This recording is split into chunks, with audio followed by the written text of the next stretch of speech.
Oh, shit.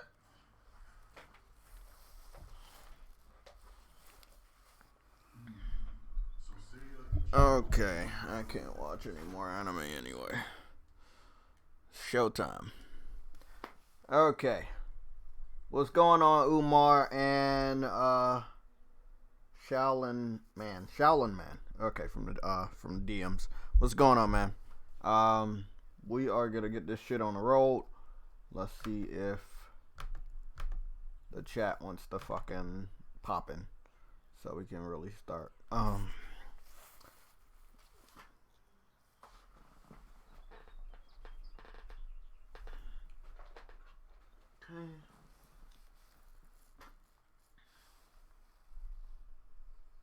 No, it won't box.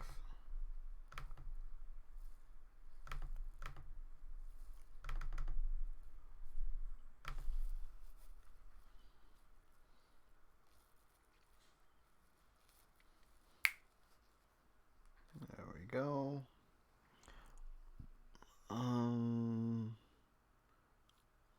Where is this? Right here.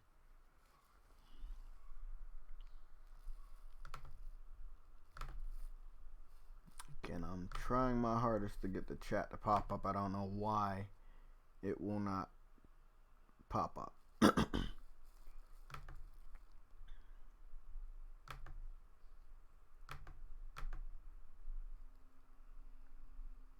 Source, chatter, font.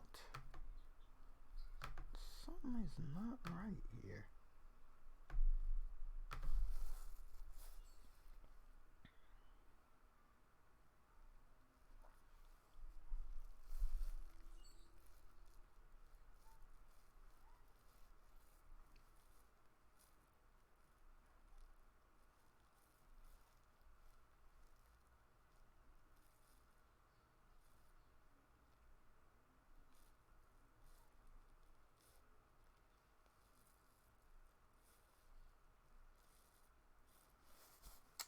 Okay. Got knocked that out the way.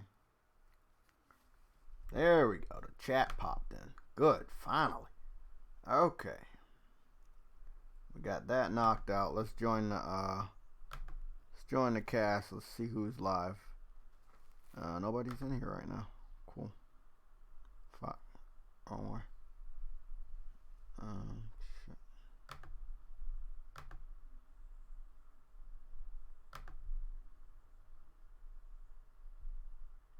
There we go. Okay. That looks great. Mic check, mic check, mic check, mic check. Okay, Discord is not reading the mic. Okay, it's reading that mic. Don't know why. Testing, testing. Yep. Okay, that's perfect. Snowball mic is in. Hello, hello. Gotta love Discord. Just stupid shit. What's going on, everybody? What's going on, Vegan VR King, Asa Gaming? How you guys doing?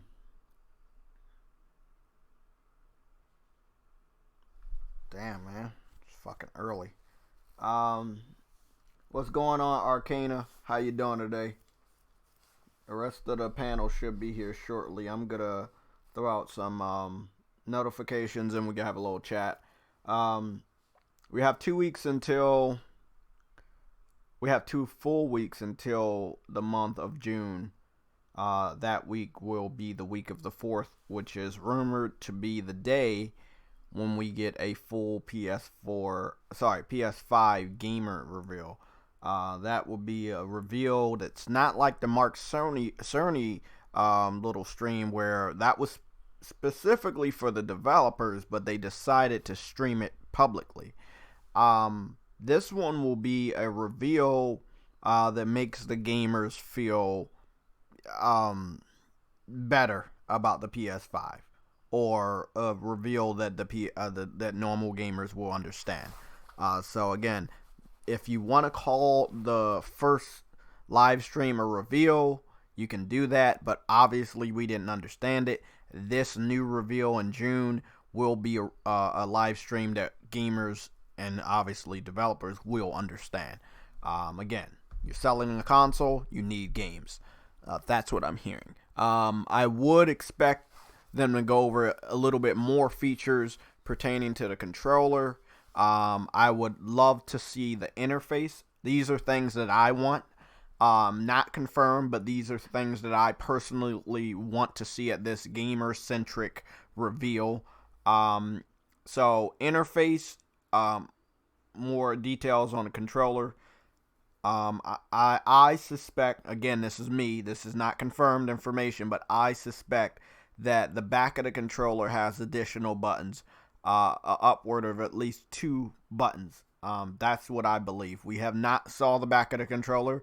I believe they have gone through great lengths not to show us the back of the controller because of these new buttons.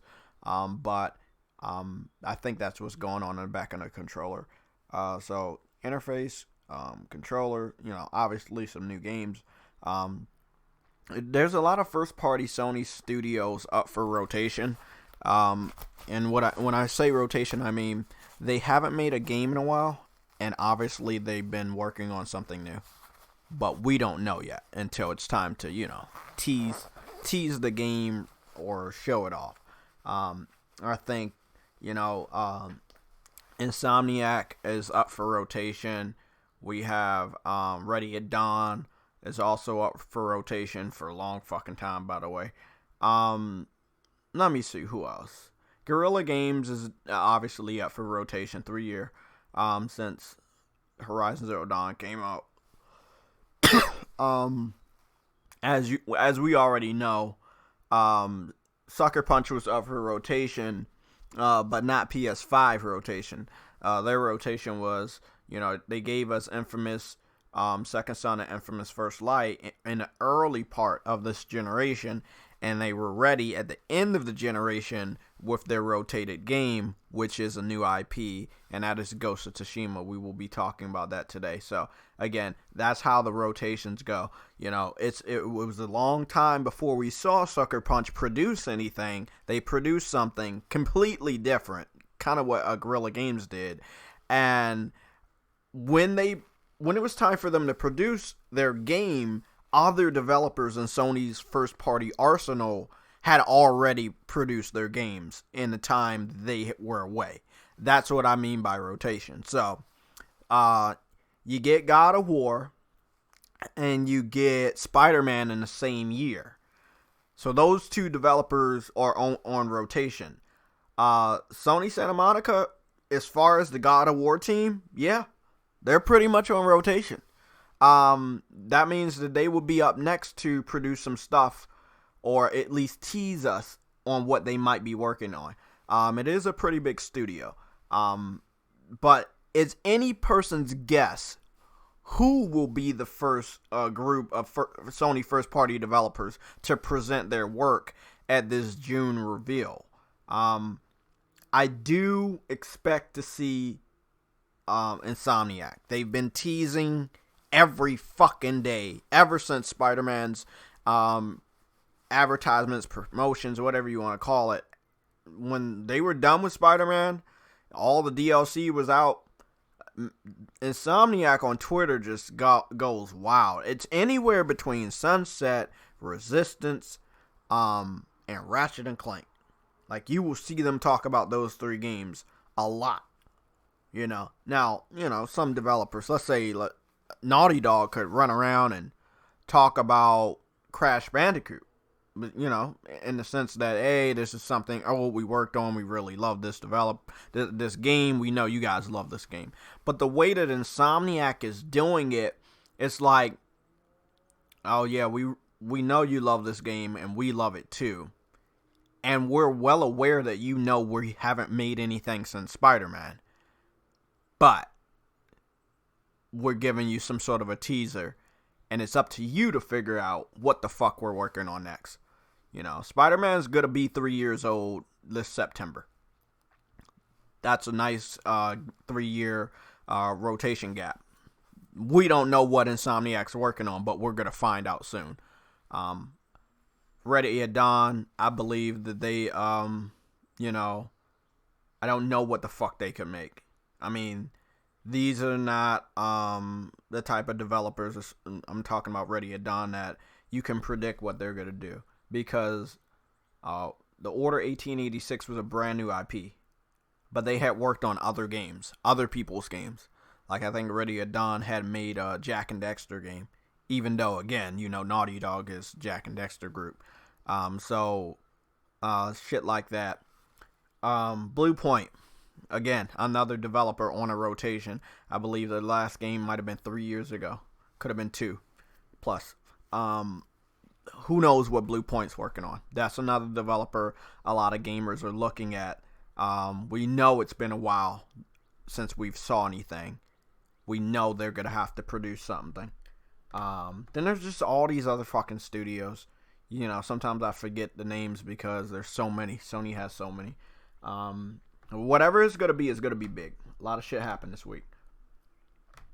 What's going on, Cedric? I see you've been popping in here lately. Thank you for all the support. How you doing? Ice Queen Gaming, how you doing? Wait up, Ice Queen is in here, but did she change her profile picture? I don't know. It was yeah, you changed your profile picture. Yeah, because I know you had that Spider-Man PS4 profile picture for a while. Okay, what's going on, Ice Queen Gaming? I don't know where Little Money is. I definitely want to get him in here. I know that I saw that Snow Bunny was cooking food, or today she was cooking food. Fatal will pop in here like Batman. There's a good amount of topics. Trust me, I got all of them. Adam will be in here, Son of Sam. All of these guys will be in here shortly. Let me get one more notification out. Let's talk about Batman. We're getting some concrete rumors and shit that Batman is going to be showing off soon. I will say this. The way that Jeff Keighley was able to dominate the market as far as distributing gaming information has been amazing. I didn't have a lot of faith in the guy, but wow, this guy has really done a good job distributing information, way better than E3. Again, we got 4 months of information that's been confirmed that we're going to get. May, June, July, August. That's great. We don't have to consolidate all information into 1 week of June. Now we know we're going to keep getting information. That's awesome.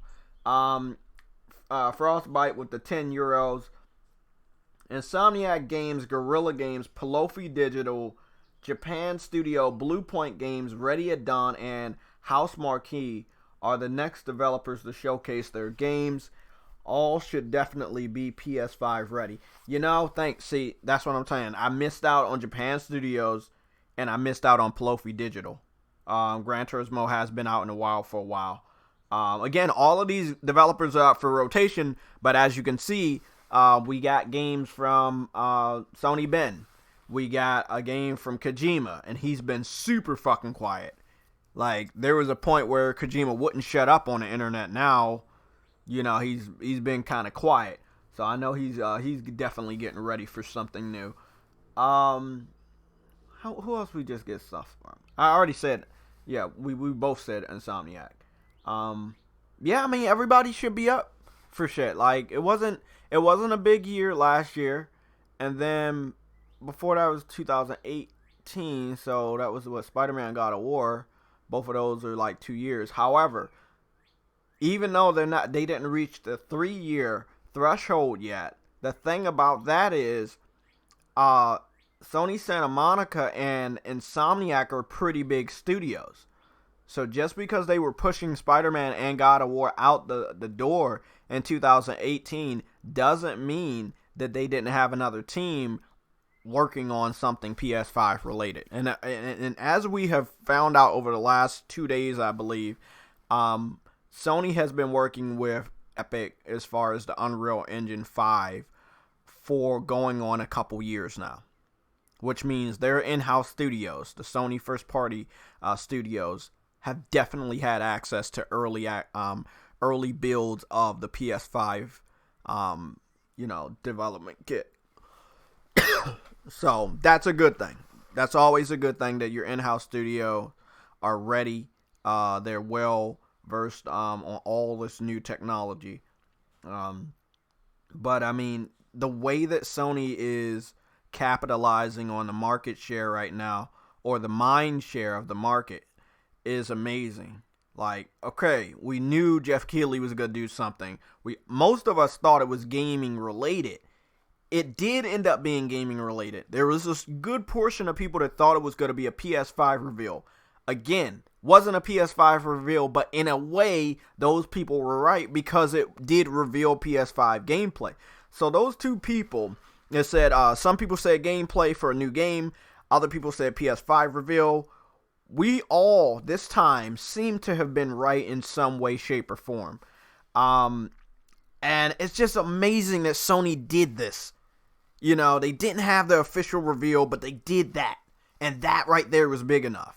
It's almost like the time that they dropped the 3 pictures of the PS5 controller and the internet just blew up in a flame of hype. You know, everybody was talking about the PS5 controller. They completely forgot about the Inside Xbox. That type of fucking shit just happened. When we got the Unreal Engine 5, a graphical and gameplay tech demo. The day right after that, we get Ghost of Tsushima for 18 minutes.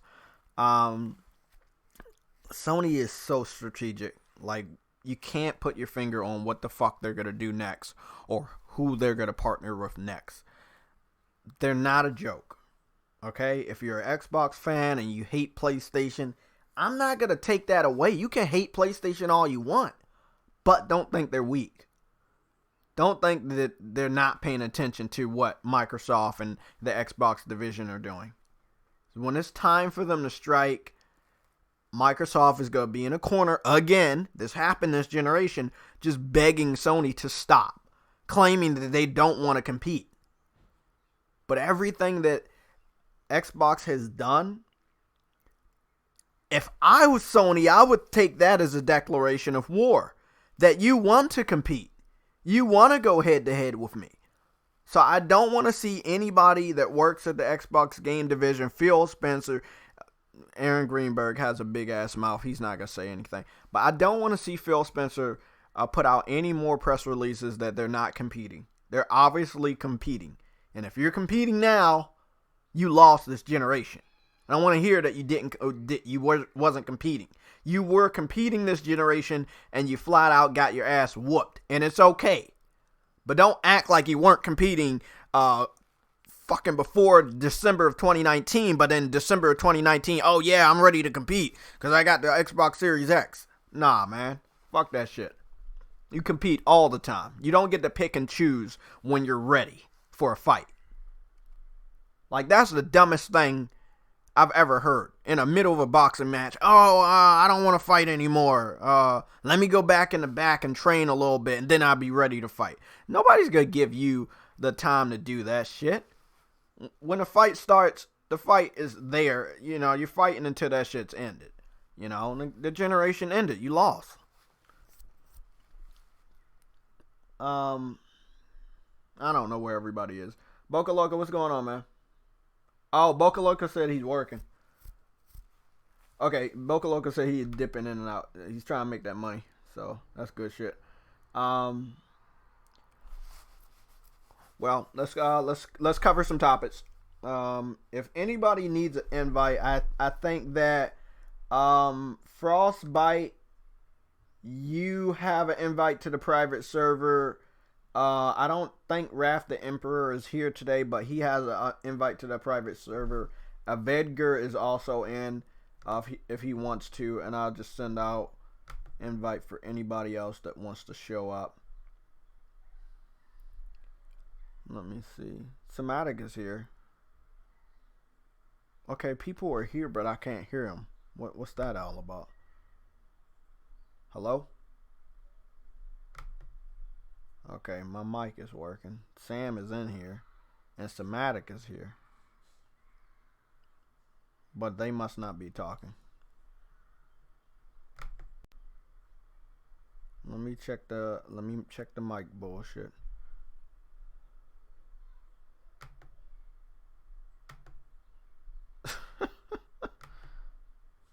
Hello? It might have been the mic setup for the not the Elgato. I mean the mic setup for Discord looked stupid. It didn't have the volume coming through the laptop. It had it coming through a headset that I never fucking hooked up, so I don't know how the fuck that works. We're gonna dive into some topics. Today I wanted to talk about a specific topic, and that is something that got debunked by the developer themselves. It has been said by the PC community that the PS5 tech demo was running on a laptop, and the laptop was strong enough to play it at 40 frames per second, but it was the same exact resolution. The developer that made the engine came out against multiple individuals that were spreading it around and said they were watching the tech demo on the laptop. They were not running it on the laptop. So a lot of PC fans have been running around. It has been debunked, and I still see people running around claiming that it was running on a laptop, and it wasn't. They were watching the tech demo on a laptop. They were not running it on a laptop. The tech demo was running on a PS5, and an early build of the PS5 dev kit. I want everybody to understand that. Okay, from what I'm gathering, it was a build of the dev kit that was set in the early part of 2019, possibly. Again, developers have had different versions of the dev kit for a while.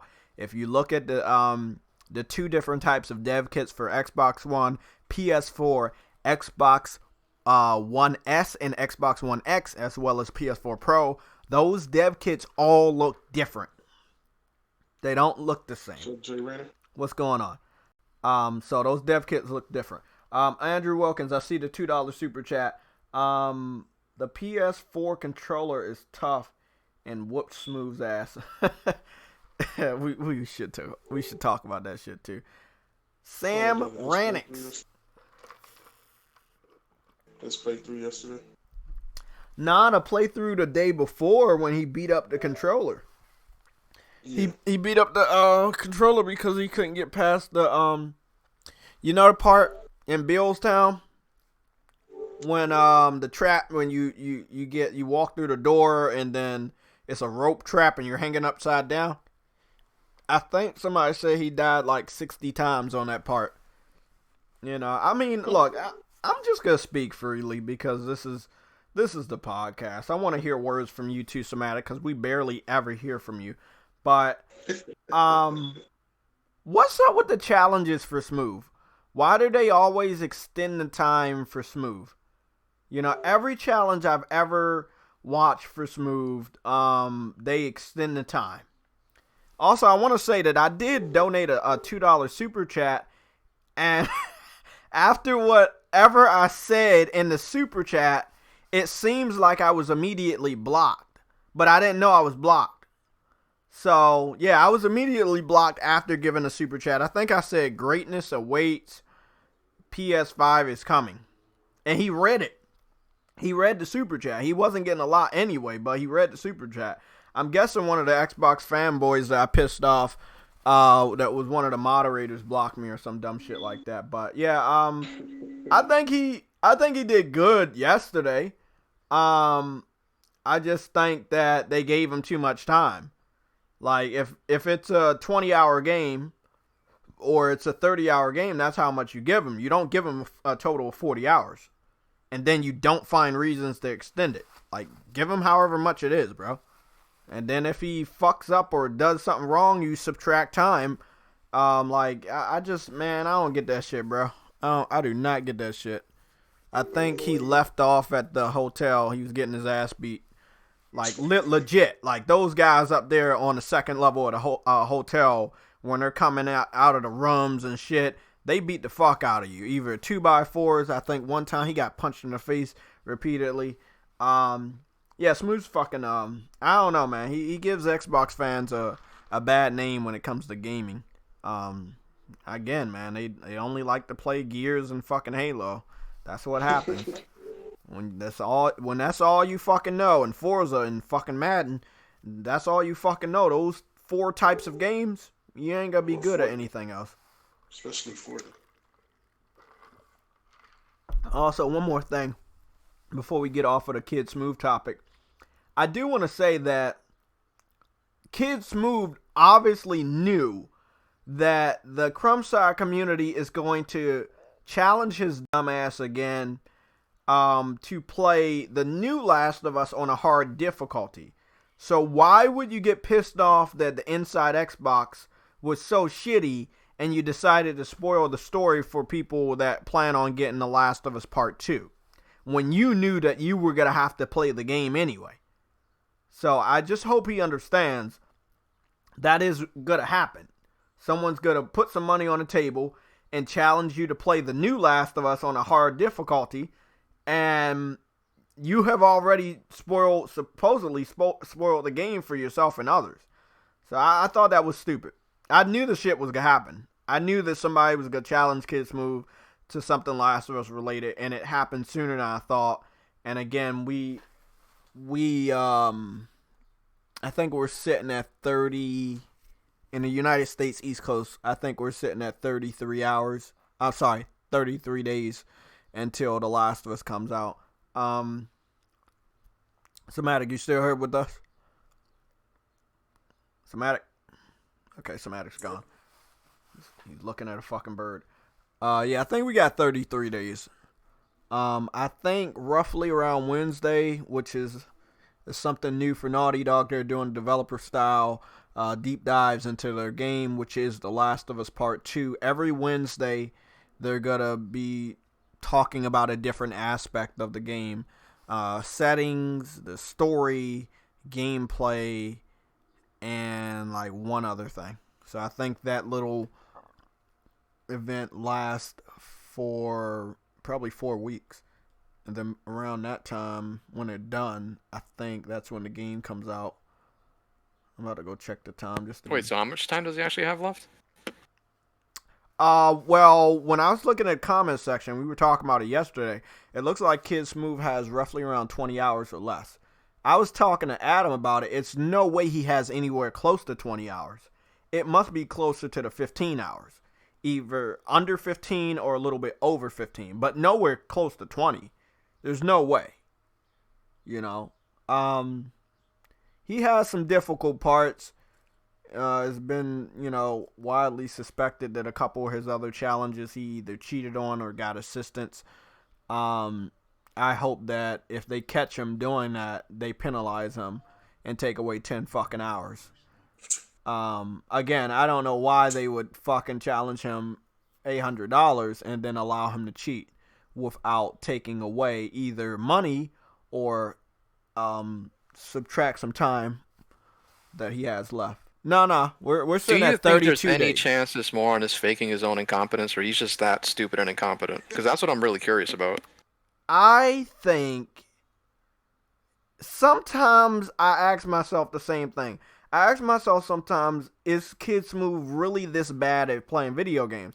Now, as you guys know, a lot of people kept talking to me about I played the game on easy.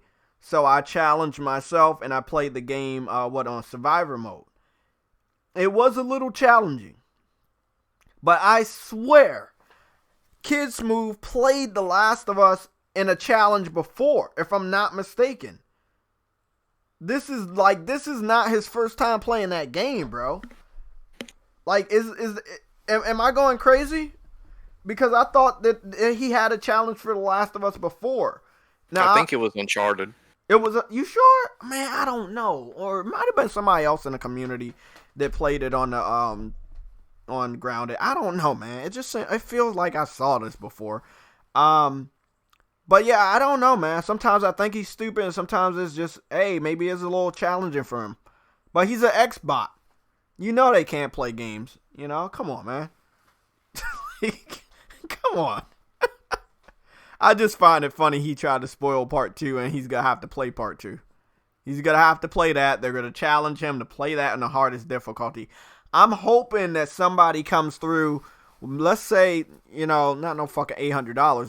That I don't know who did that, bro. Like, that's a little bit too much money for him for a fucking challenge. And too much fucking time, by the way. I'm hoping that somebody can come through with a reasonable price challenge, maybe $100, maybe $200 challenge. Your first playthrough of The Last of Us Part 2. And because they keep claiming that PlayStation exclusives are movies, he needs to finish the fucking $200 challenge in 20 hours. No. I think this is a good one. 24 hours. Because again, they say that these games are short. So if you can beat this game in 24 hours, you get $200. There you go. I don't see why people keep doing these fucking 40-hour, 30 hours. Nah, man. If the people you're challenging talk bad about the games, like you can run through a fucking game, well, that's the part of the challenge. Give them a fucking lesser time instead of giving them all that fucking time, bro. 40 hours is too much. That's what I think he started out with. I don't understand.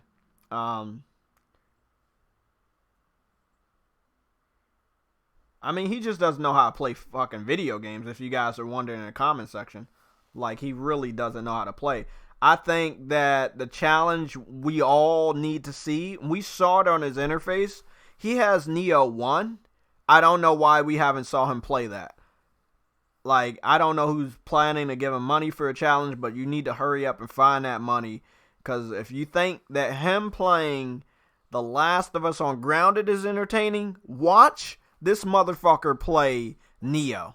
Watch that motherfucker play Neo. By himself, no co-op help. Watch him play Neo. Can't wait.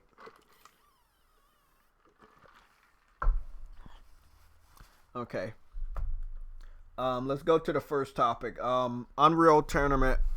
Sorry. Yeah, it's the Unreal Engine 5 was premiered. Oh yeah, you got to talk about this. Yeah, it was premiered on Wednesday. It was a big surprise because first of all, you know, that developer and that engine is synonymous with PC.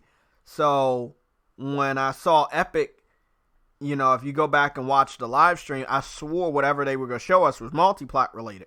Because again, it's Epic, bro. They want to make the most money. Whatever they do, it's going to be available on all platforms. Okay, so first of all, I thought it was a game. It was going to be a multi-platform game. Didn't know what it was, but I thought it was going to be a game. And it was going to be multi-plat. I was wrong to a degree. It was a game, but it was a game made specifically for the tech demo. So we don't know if it will turn into something real. Then they get on there and talk about that shit's running in real time on a PS5. That's when the internet exploded. Because again, the PS5 by default is more popular than the Xbox Series X. The Xbox Series X could have 20 fucking teraflops and it wouldn't matter. As you can clearly see, they have 2 additional teraflops compared to the PS5. More people still care about the PS5. They get excited about anything related to the PS5. Xbox Series X has been out in a while. Information, the look of the console, the controller, has been out in a while for roughly 6 months now, since December of 2019. No one cares. The only people really talking about the Xbox Series X is the Xbox fanboys. They want you to never forget it. 12 teraflops. Halo. Hellblade 2. That's all I keep fucking hearing from these guys. That's it. Now again, it's been 6 months. They haven't had a fucking decent exclusive since I don't know when. And this is what they do on the internet. They just make sure you never forget that the Xbox Series X is coming. And make sure you never forget that it has 12 teraflops. They don't realize nobody gives a fuck though? They don't. They Okay, just fucking checking. don't. Developer after developer has came out repeatedly, let these guys know the teraflops don't really matter next gen. It does not. It does not make that big of a fucking difference. Especially the gap. We have 10, you have 12. Our SSD, from what I'm looking at, right? Just a noob when it comes to the tech part of the PS5. The SSD makes up enough of the system that the differences in teraflops is not a big deal whatsoever. And that's the aspect that it seems like Xbox cheaped out on. They cheaped out on the SSD. And because they cheaped out on the SSD and they went straight for power, it seems like a lot of developers, as far as what system they like the most, they're always gravitating to the PS5. And again, Mark Cerny was smart. He went to each and every developer. Sony went to each and every developer. Now we're getting a good idea of who they went to. They went to the big dog AAA developers, third-party developers. One of them, Epic. They're a big dog now. They're not to be taken lightly. They make bank off of Fortnite. We might not like it. I don't like Fortnite. However, they make bank. And we know that they're the people to make the Unreal Engine. For Sony to form a relationship with them before Microsoft was probably even thinking about amping up the next generation console war, that was really, really good on Sony's part. Like, a lot of people will say PlayStation is not being serious when it comes to next gen. They need to get on the ball. Why are they waiting? Nah, it seems like... Why wouldn't they wait when Microsoft is just... Well, Xbox, I should say, they're all about self-sabotage at the moment. I mean, look at the recent press conference. That's what I'm saying. Like, Sony literally allowed them to hang themselves inside Xbox, came back the following week and shitted on them. And then the day after that, the day after the presentation of the Unreal Engine, they shitted on them again with Ghost of Tsushima gameplay, letting people know how you do a real gameplay presentation.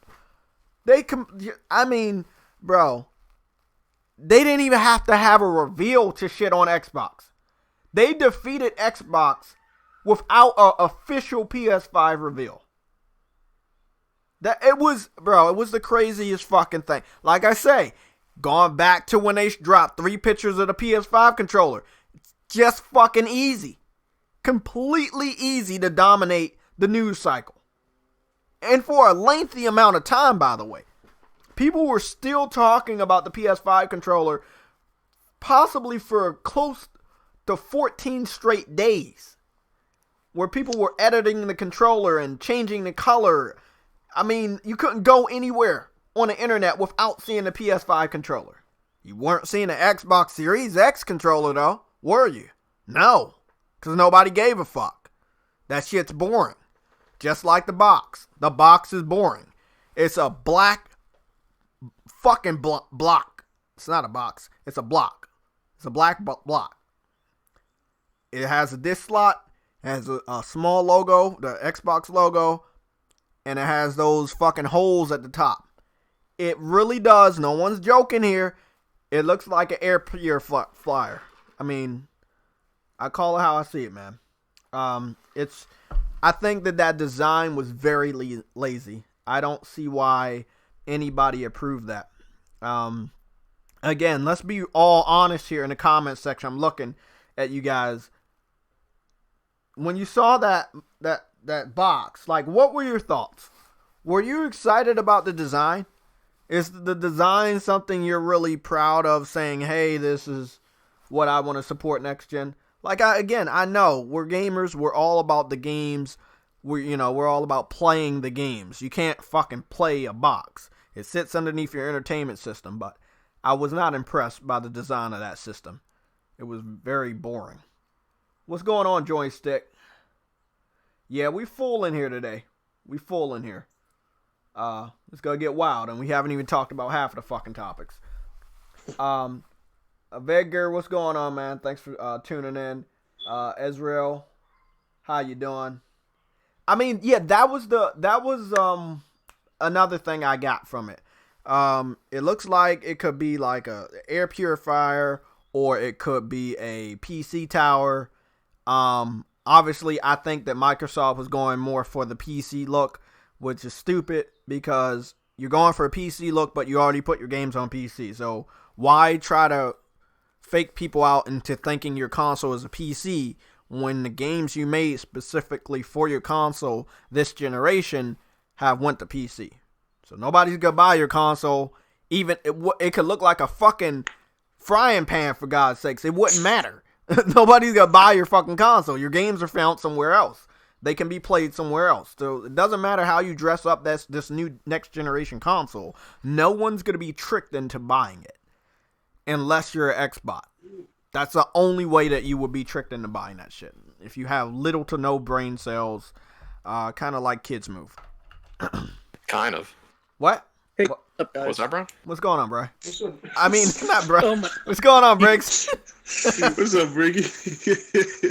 So, did you see the rumor about the new Daredevil game? Oh, come on, really? I heard it.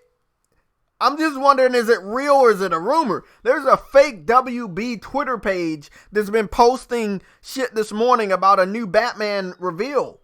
But it's a fake page. I can't take the information seriously because it's fake. They made the Twitter page last month in April. But people were running, even Crap Gamer running around. Oh man, it's a new Batman about to be announced. It's like, bro, that's not real. That's not a real page. I don't know how it goes when it comes to this information. Do we just believe it, or like? Because I don't want to look like I'm wrong. But is that the new trend? Do we see something on the internet, we fact check it, we know it's fake, and we still report it to the people that watch us anyway? Is that something that you guys want? Do you want me to just report anything even if I know it's not true? Would you guys want me to start doing that like Cult and Dealer?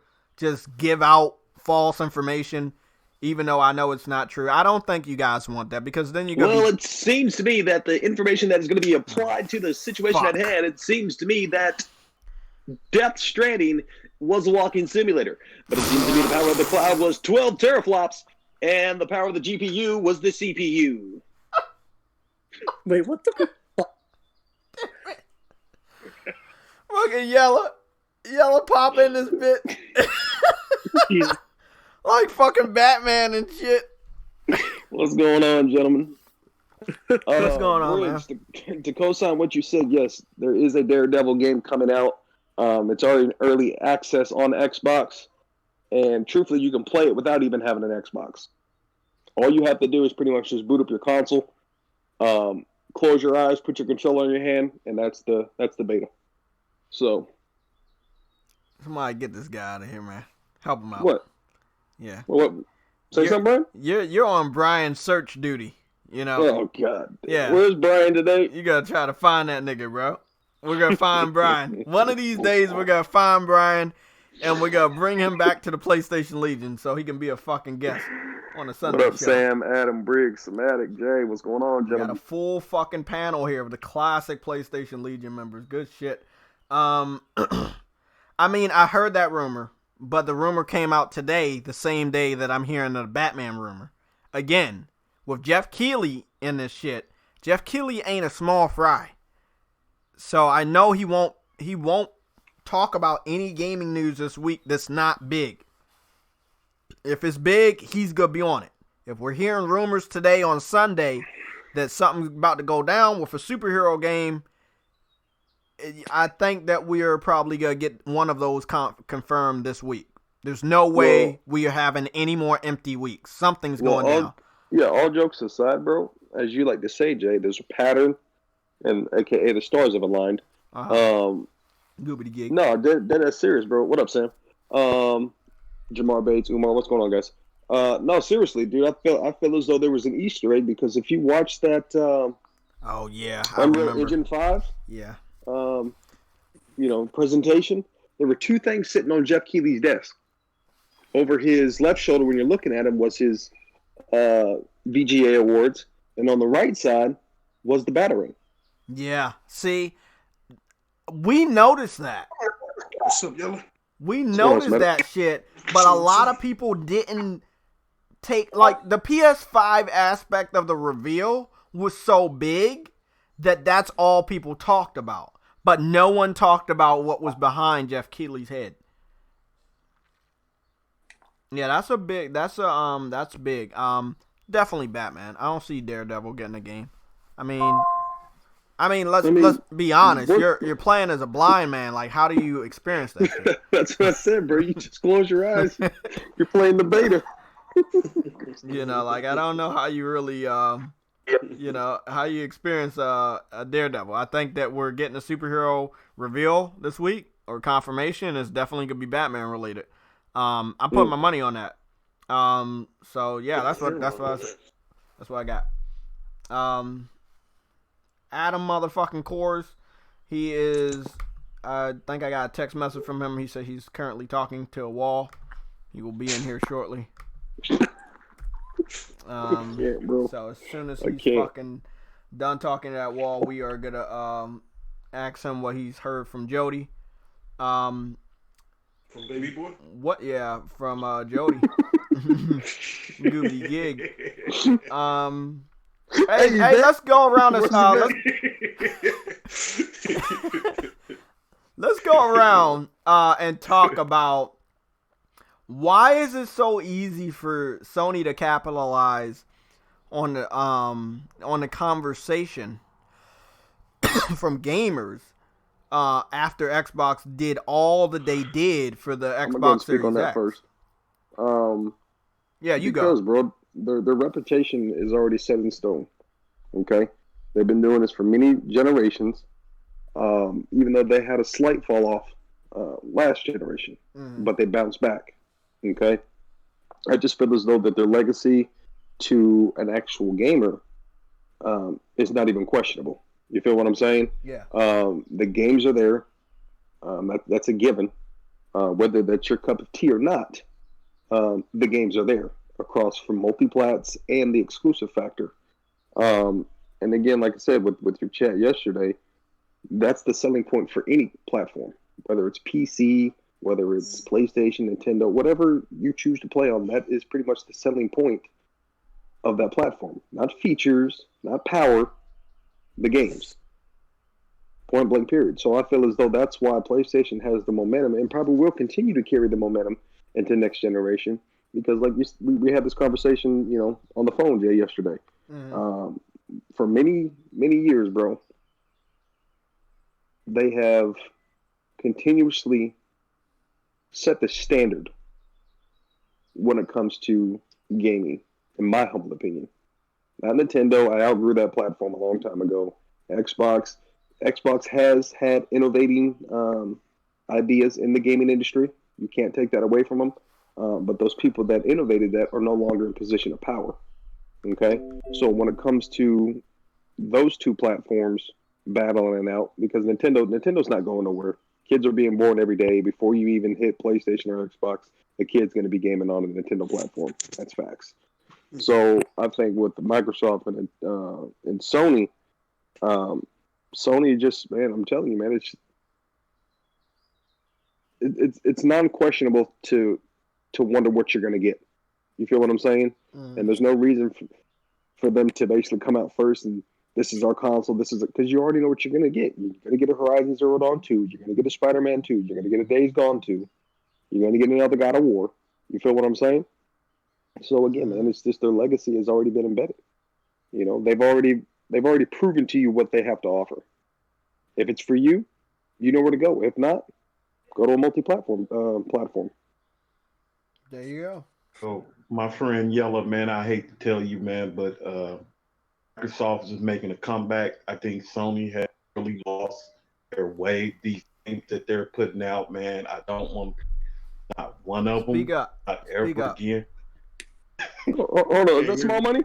Is that small money? It's so What's fucking up? low. What's You don't got no money, bro. I mean, What's up, y'all? What's up, Somatic? What's going on, brother? How you doing? Big money. Sir. I respect your mind, nigga, but at the end of the day, bro. Hey, man, I'm bullshitting. What's wrong with you, man? Big money. I want you to keep that same energy, buddy. I want you to keep that same energy, bro. I was hitting you What's up going in on, the chat.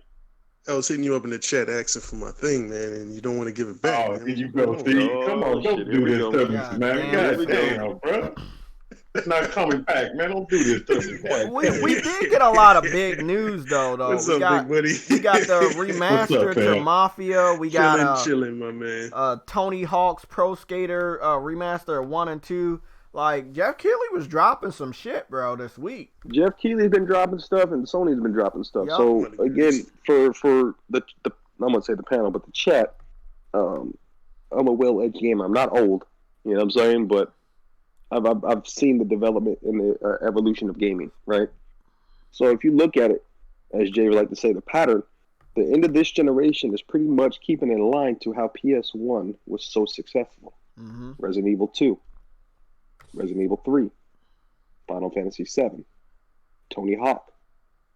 Okay, of course the Mafia was PC back then, and I think it was came to the PS2. But nonetheless, even with the Mafia, man, I played Mafia 2 and I played Mafia 3. Both are good games.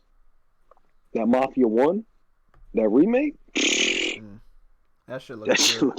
that shit looks hella good, bro. It looks really good. Hella good. And I'm not a Mafia gaming fan, but I'm a fan of the history of the Mafia. Mafia. Yep. So based off of that and the visuals that I can experience that story, it is very interesting to me to pick this up as as new to the series of the video game. I could see myself playing it. I like when they do this. Not like a full remaster, but more on the lengths of a remake. Kind of like what we got with the Shadow of Colossus. We got the remaster last gen, but what we got this gen was not a remaster. That was closer to a remake. And that's what I want to see from developers. At this point, when you call a game a remaster, it's kind of basically just saying, hey, you're getting a port from a game that came out a couple years ago. And I don't want that. I want way better quality. So I like the way that they went with Tony Hawk. I like the way they went with Mafia, where both of them are closer to a remake type of scenario, and they look amazing, by the way. Tony Hawk's day one, $40. You get both games. The majority of the classic soundtrack is there. It looks amazing. I think me and Yella probably watched that shit a couple times. Really, really good, man. Took me by surprise, too. Because, Tony Hawk normally, we get like a different Tony Hawk every now and then. And it's the shit we don't want. Like the one with remember the little skateboard shit that you had to buy with it? You had to stand on it. Yeah, it's been a lot of. It was a horrible gimmick. Yeah, it was a lot of bad Tony Hawk games, but Tony Hawk Underground 1 was good. I wasn't a big fan of 2. The Pro Skaters, and then there was like one game that launched with the Xbox 360. I didn't mind that one too much, but I'm glad they went back to the roots. And Activision is smart enough to do this. If you understand what they did a remaster or a remake to both Crash Bandicoot and Spyro the Dragon. They also did the Crash Bandicoot Go-Kart game.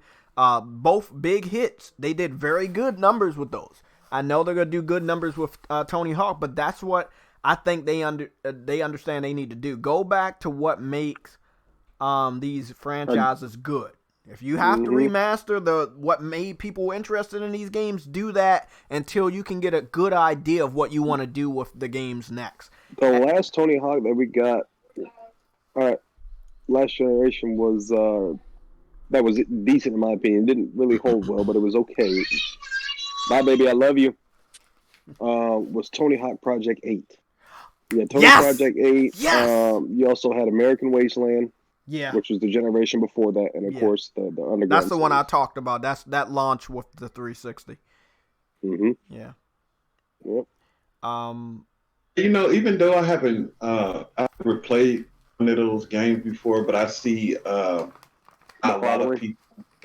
Yeah, I see following. It's like that, and excuse me for saying it. Games like that, man. Sometimes I'll be thinking, like, is that like a trend that just It's kind of like that. What was that music shit that we had? That band stuff that we had. It's kind of like it was a trend. It was in for like 5, EDMs? 6 years, and then and then it just left. Mm-hmm. I'm not saying this is what's happening with Tony Hawk because, like I said, I never played one of those games, but I get it. Just hoping that they're taking the right move with this. I hope it sells good because Oh, that shit's gonna do numbers, bro. Because again, if you played the OGs, those OGs, bro, Yeah. those OGs are fucking good. It's like I said. Hold on, Jay. Hold on, Jay. Big Money. Do you remember Gangsta Boo? She's a female rap artist. yeah, I remember her. From 3-6 Mafia. Yeah. Okay. I follow her on Instagram, and when that game was announced, she was hyped.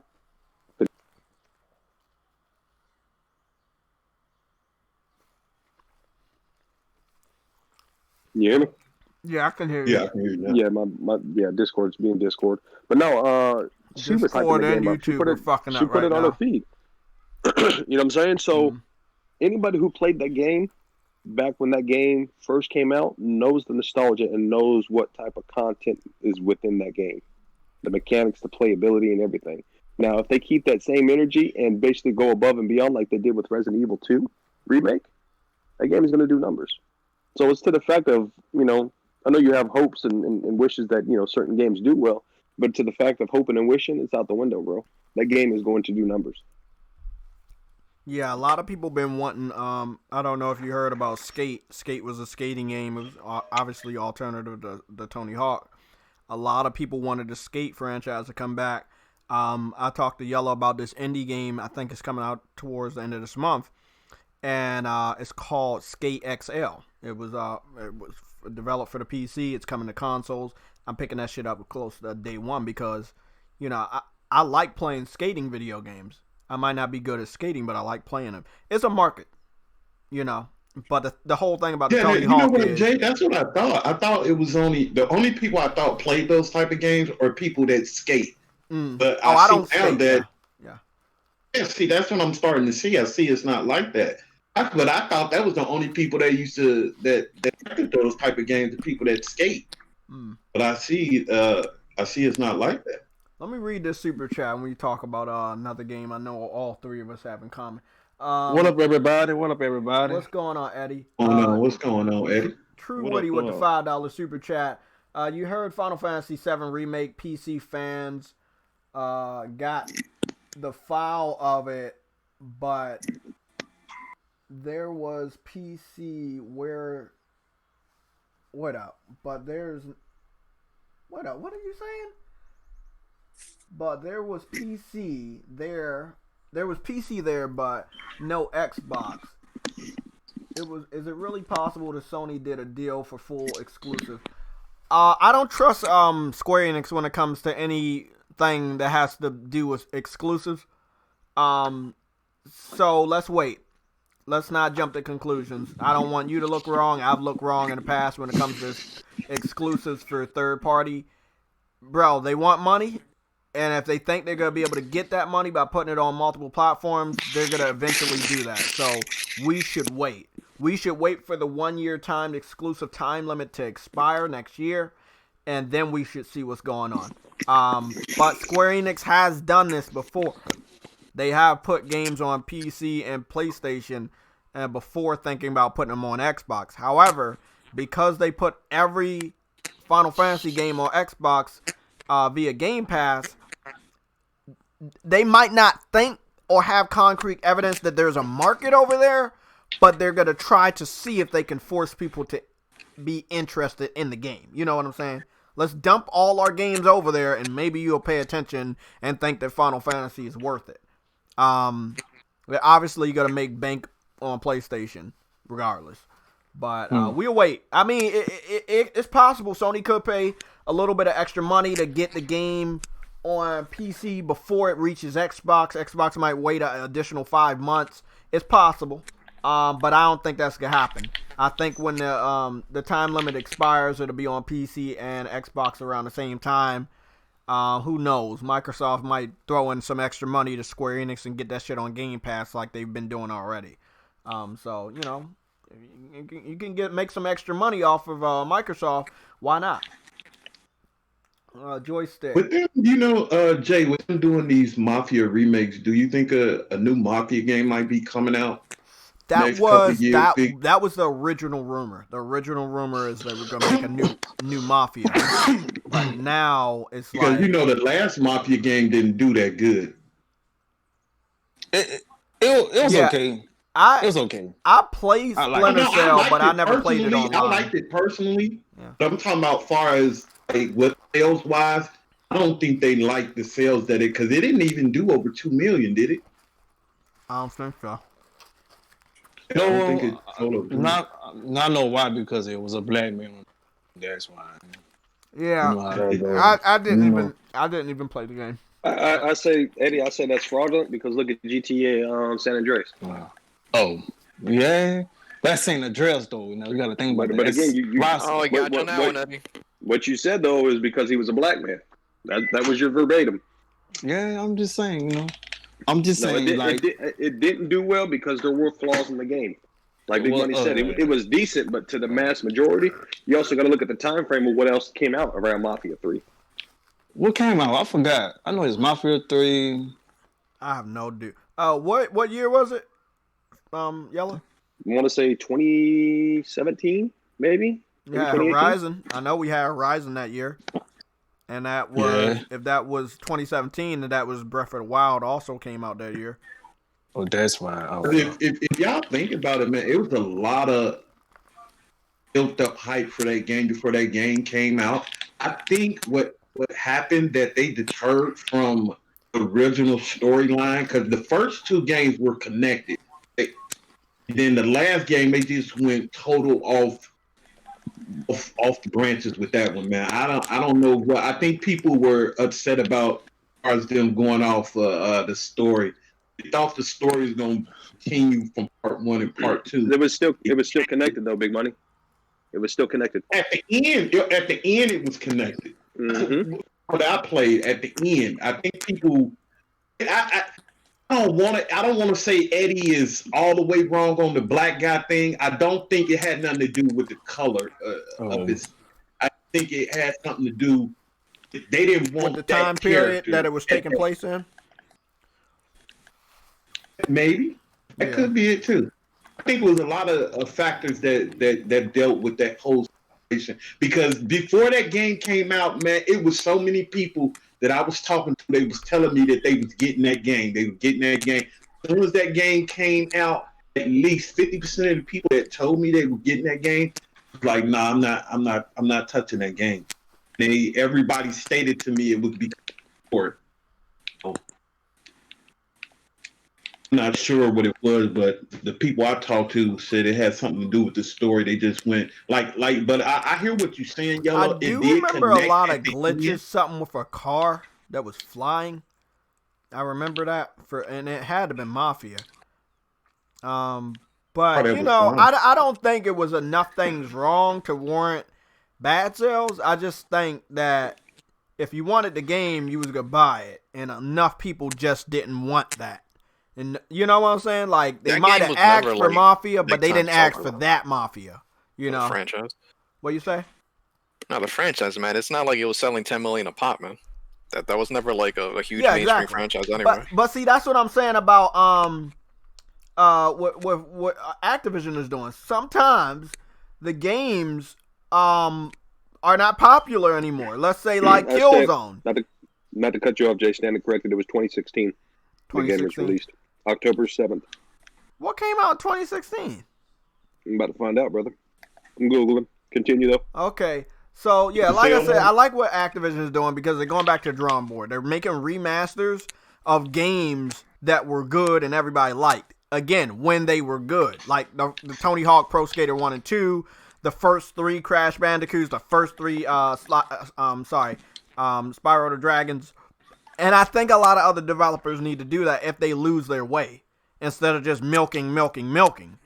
Re-energize those series by making a remaster of the games that started it all. And then, again, any developer could do it. Sony has done it too. They did it with Uncharted. They remastered 1, 2, and 3. You know, you can always do that. I think that that's what they're doing with Mafia, but I think they should have did that with Mafia before releasing Part 3. You know, re-energize that fan base on that game before you go out and make a third installment that people really wasn't, you know, they didn't really ask for. There are many times where developers spit games at us that we didn't want. And then it's like, I ain't gonna buy that shit. And then the game ends up falling flat on his face. What you say, Sam? Was that Brian? Brian over there? Hey, Brian, you in the chat? Speaking of games we really don't want, are we going to get an Act 3 on the next PS5 announcement or whatever? Speaking of games we don't I would like one. Okay. I think I want Mark Cerny to make a game for the PS5 because I know whatever it is, he can take advantage of the system. But I don't know if I want it to be knack. I'm not saying never have it, but I'm just saying coming out at launch. Like, do we want Act 3 as a launch game, for example? No. All right. I'm asking you a question. So that's a game they making? That's a game when they were showing at the demo? No. That's just a tech demo. Oh, I thought that would be a real Kinda game. I like that, man. I really do. I do like that. It's That kind was of a like good that game, bro. Zelda that we got for the Wii U. That was a tech demo. Oh. Yeah, the Zelda that came out for the Wii U towards the end of that generation didn't look shit like that game. They were just talking about what was possible. Didn't mean they were going to be able to do it. And you know what? When Mark Cerny put that game out, I really do think he was aiming at the Nintendo crowd with that game. He wanted some kids back. Though I know it's kids that buy PlayStations, but I think 90% of the people that buy PlayStations, they are over 20 years old. Mm-hmm. The thing is, we have games. You know, we got Ratchet, we got Sly Cooper, Jack and Daxter. Big money. What you said is definitely correct. Because when I worked at GameStop, check this out. This is a true fact. Of course, the demographic, when they come in there, who do you think's going to Nintendo? Grandmas. The kids. Kids, exactly. Okay. So again, with rules and regulations upon, when you go to GameStop, all the games are all perfectly lined up. They call it alphabetizing. You literally got to put the games in alphabetical order. Pretty much throughout the day and when you close. Nintendo was the most dreaded spot pretty much where you had to alphabetize. Because why? Kids don't understand. You can find shit anywhere and everywhere, right? When it came to the 360, okay? It was a shit show, you know what I'm saying? And the PlayStation, not as bad. When it came to people bringing stuff back in, trading stuff in, remember back when we used to buy physical games and you would have those inserts for, DLC content or, promos and, shit like that? Yeah. People would trade those in. But the people who were trading those in were adults, okay? And one of my guys that I was cool with, he would basically help me out. So he would basically look through it, and dude, I would receive so much fucking DLC content for free. You know what I'm saying? Because of that. So yes, you are definitely right. Majority of the PlayStation fan base is adults because when we were adolescents and kids, that was our go-to platform. You feel what I'm saying? So we transitioned to our adulthood. If you still game, you're still gaming on PlayStation. Now it's to the kids that, or the younger generation that are praising Xbox, you know what I'm saying, the next thing of the second coming of Christ is because that was their preferred when the 360 was popular. You see what I'm saying? So it's just a different demographic and age group that separates blue versus green, in my humble opinion. Now, the ones that still feel as though that it's the 360 wave and it's the 360 movement, I mean, you can't knock them out of that mind state. But yes, you are definitely right. The majority of the fan base on PlayStation is grown-ass adults. Yeah, you're right about that. I'm sorry. What you say? No, I'm saying you're right about that. Like, most of us are, either 30 or above by now. I mean, it's 2020. PlayStation came out in the 90s. We all, if we were kids then, we in our 30s now. You You know, and that's how it is. You I'm know young, what? I bro. don't think our generation of gamers, we're not going to die out for a long time. I Oh, think, definitely. Yeah. what's the name? Like the gaming people, Nintendo and Sony and them, I think they see that we're going to be gaming for the next 20 years. It's the generation Vegan, let me after talk to you about that they that need to tech focus demo. on. That tech demo rubbed me as possibly Horizon Zero Dawn 2. I got that vibe throughout the whole thing. The only thing that was missing was anything robot related, you know. But I was getting a Horizon Zero Dawn vibe from that tech demo. And who knows, man? I mean, remember, we possibly got a tech demo for the PS4 with Kara. If you guys remember, Kara, the robot that ended up being Detroit Become Human. We got a tech demo, and they were not going to turn it into a game, but a lot of people wanted to know what happened to the robot called Kara. And they made a game around that tech demo. So a lot of people were running around saying, hey, it's a tech demo, it's not real. Who knows? There might be a lot of, love for that character that we saw, that they might create a game around it. It happens, at least one time that I know of. So yeah, it possibly could be a game. Off that tech demo, so you know what vibes I got off that tech demo? What? PlayStation All-Stars 2.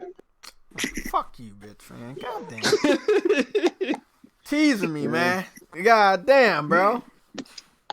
You know that's one of the games I want to see. I don't know if I'm ever going to see that shit again. Nobody wants to see that dog shit ass game. Hey, you cut that out. Oh, my bad. Sorry, Brian. But yeah, it was an amazing tech demo. They did what they needed to do with that. I didn't see a bit of buffering, any slowdown, no loading screens. The draw distance, bro. The draw distance, the frames, the attention to details of the buildings falling with the rocks. Oh my god. They did a great job.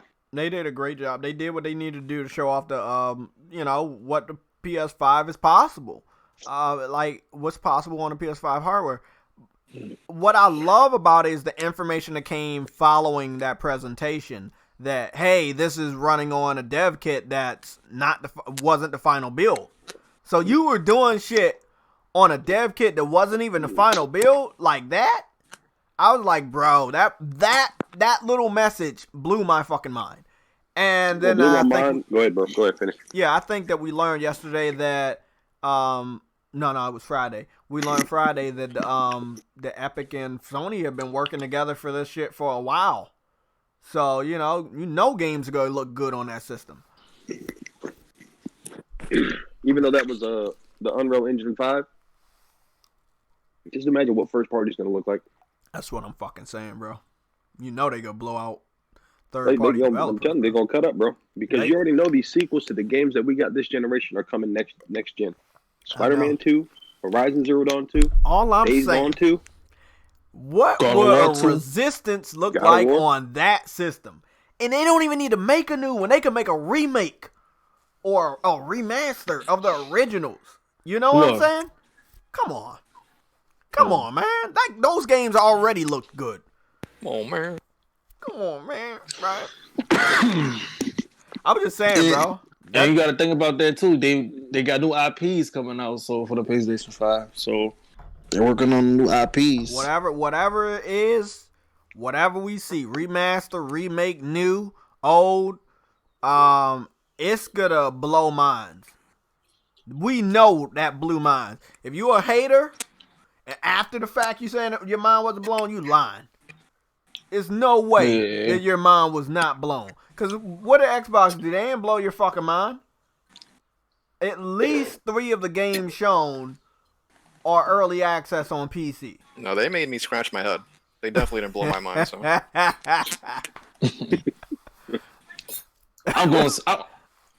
can't wait. I just pre-ordered Ghost of Tsushima. I just pre-ordered yesterday. So the last game I gotta get is Last of Us 2. That all I'm gonna say right there. That game, I pre-ordered it before. Like I didn't need to think. We had saw the gameplay 8 minutes of gameplay when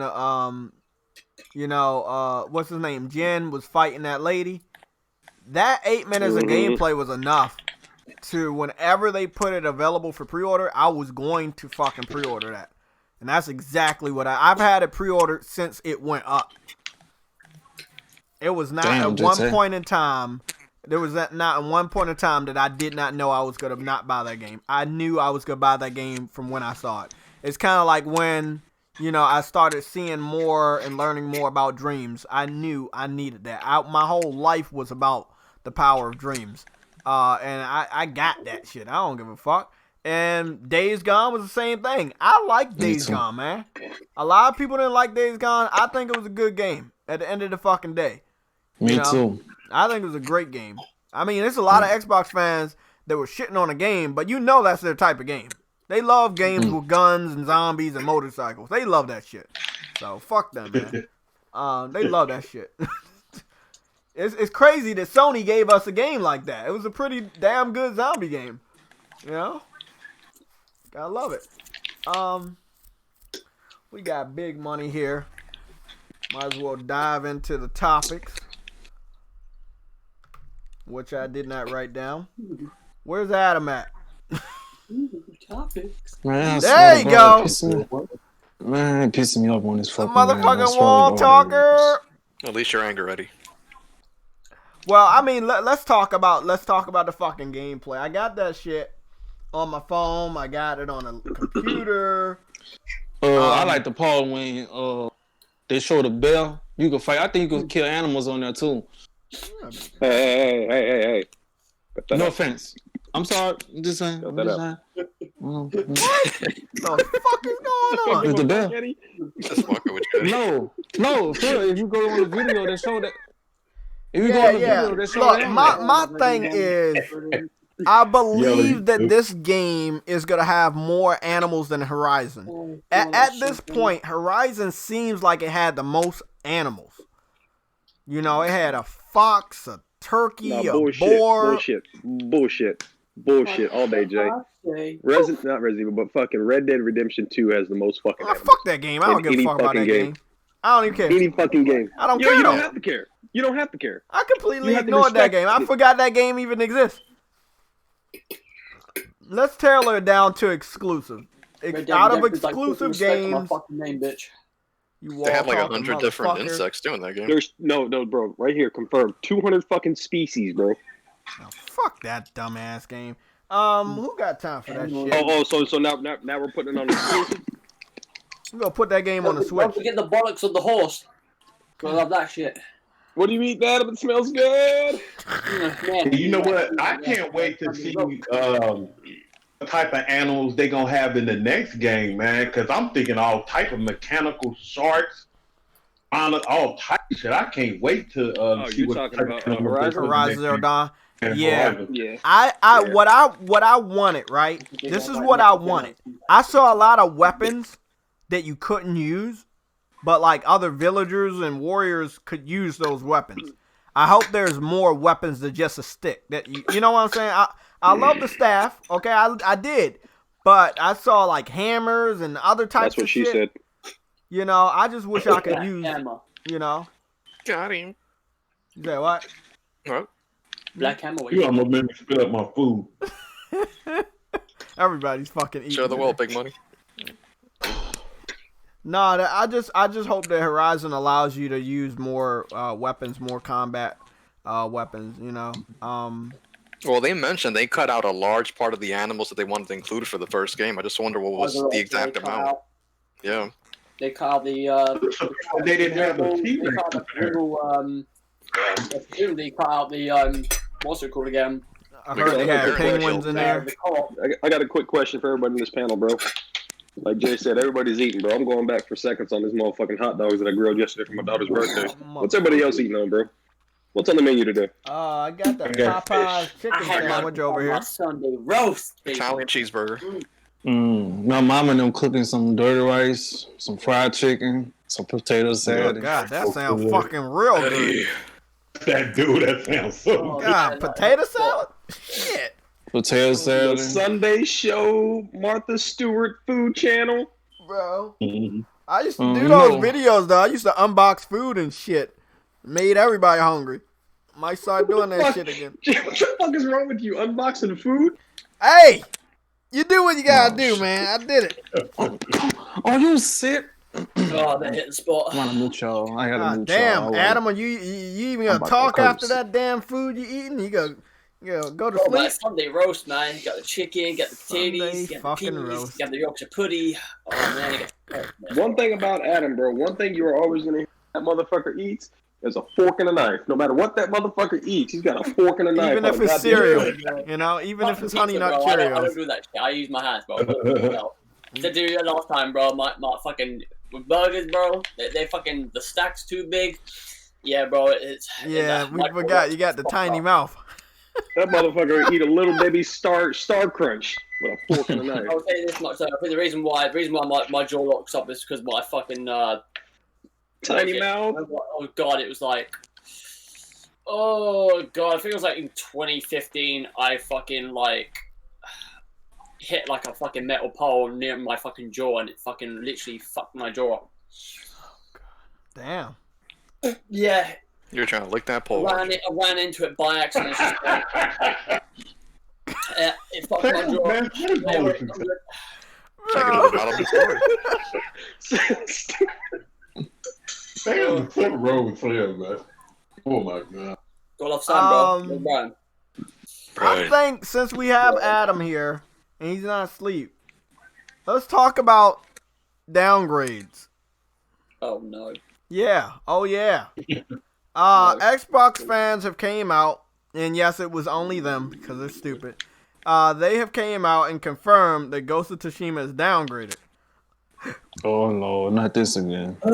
Yeah, again. Yeah, and it's gonna happen every game. Even when The Last of Us comes out, they're gonna call it a downgrade, even though they hate the game already. You talking about your boy with the receding hairline with the cornrows, D-Batch? Yeah, him. He also claimed that the game had nothing but QuickTime events, which I didn't see any. You know, we know QuickTime events is when there's obviously a big button. Because it looks very simple for him. It isn't. Yeah, he's on a dumb Sam, you mentioned something, but I thought I'd confirm this for Sam. The game itself, it's gonna be like, it looks simple to kill enemies, and the funny thing, I think the Second Bunch confirmed it's as easy as them. It's as easy as them to kill you. Yeah, I figured. Just the way it looked, man. Thanks for that. But that's what Sam wanted to know for a while. It's not going to be like you have like a lot. It's not like you have like a health bar like Sekiro sort of thing. Like you get hit a couple of times, you're dead. Have fun with that, Eddie. Oh boy. Don't. Hey, Well, come we on. know now. Kid Smooth good dial out. Oh Lord. Yeah, they're going for that. They're going for that sort of realistic. That's not. That's not funny. Right, Eddie, that is Sam, Eddie. He is so wrong with him, man. I know. Oh Lord. I hope it won't be like They're going that. for that, like sort of like realism. So of, Sam, like, isn't that what you wanted though? Because Neo It was. is exactly what I wanted, man. Yeah. Because that will piss everybody off. And you that'll know what, make me bro? happy. I Most wanted a we've challenge not for really my gotten a next game- open world we've not game, gotten bro. a game like this. Yeah. Like, we've not gotten a game like this, like, theoretically. Like, it's always been set in maybe Japan, but it's always demons, supernatural shit, monsters. It's never really. It's about the Mongolians. It's about samurais or ninjas. The closest we ever got to something like this could have been like Sekiro, kind of. But then again, you know, Sekiro, Neo or the Dynasty Warriors. They kept coming out, you know. Yeah. I know the last one was open world, but that's the closest you ever got. This game, as far as the, not to be racist or anything, the Asian territories, they're gonna eat this game up. Like, if people thought this game was gonna flop, or if you're still thinking it's gonna flop, yes, I've heard people think the Ghost is gonna do bad. Bro, this game is gonna do big numbers. This is gonna be their next big IP.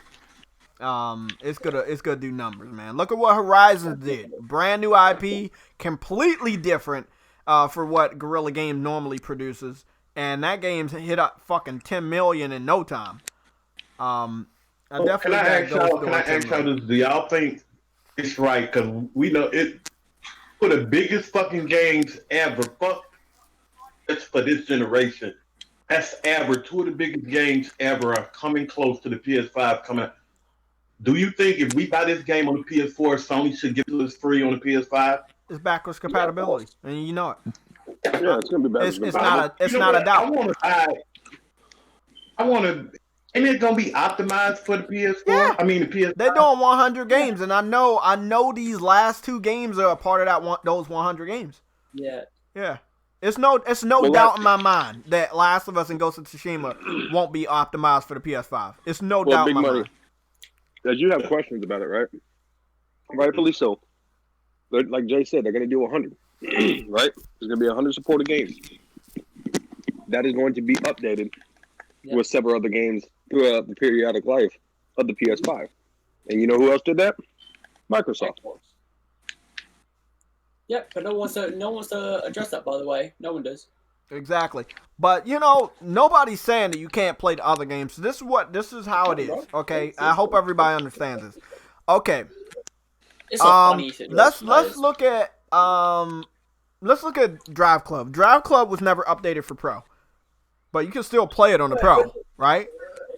So Drive Club will be playable on the PS5, but it won't have any updates. Now, there are games that are already enhanced for Pro, but it's a part of the 100, which means it has a deeper upgrade for the PS5. So the frame rates might be even better. The resolution might be even better. There might be more textures. There might be better draw distances. Whatever those 100 games are, I don't know the full list of those games. I do know that a good majority of them will be exclusives, roughly around, let's say, fucking 30 or 40. They're going to look amazing. Horizon Zero Dawn, God of War, Ghost of Tsushima, Spider-Man. There are going to be some good games on that list. I need Bloodborne to be on that list, though. I need them to do that. That's a fucking selling point. Yeah, I think it will be as well, because again, there was, I think it was last week or week before, someone, theoretically, in the sense of they were able to mod Bloodborne to the sense where it was capped at 60 frames, and that game looked fucking good for even a short segment. Someone was able to make that game 60 frames for just like a short segment of the game, and it looked so fucking good. So yeah. Well, Adam, since games are coming out, do you think it's going to be a lot of people that might wait at those two games? Because I think I'm gonna wait. I'm not for sure. I know I'm probably bullshitting myself right now, because when these games come out, I'm gonna be fiending. But yeah, Tsushima, I might wait till the PS5 come out. I'll buy that. You better avoid these lot in this podcast, because they'll be talking about that. That's why I say I might be bullshitting myself right now. Yeah,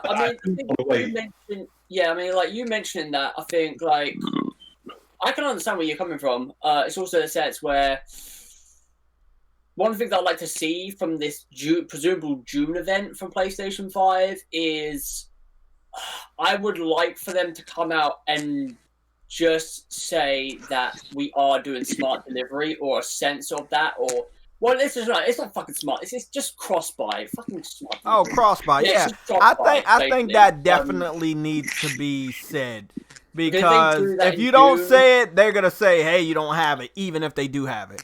If they do it in June, then people such as yourself that are saying that will be like, okay, so I can buy Ghost, I can buy Last of Us, and feel that I don't need, you know what I mean? Like, I can get those games on their launches, and like, I can just put that shit into my PlayStation 5, or whatever how it's gonna do it, and it's gonna work. Well, however they're gonna pitch it, man, it's gonna work, because we're in the digital era. Yeah, exactly. You know what I'm saying? This is not like PS3 to PS4. The architecture for the PS3 was the thing that kind of fucked them on the backwards compatibility. Like, I mean, they could theoretically they could do it, but it will definitely take a little bit more way time. Too much fucking money and time. Way too much.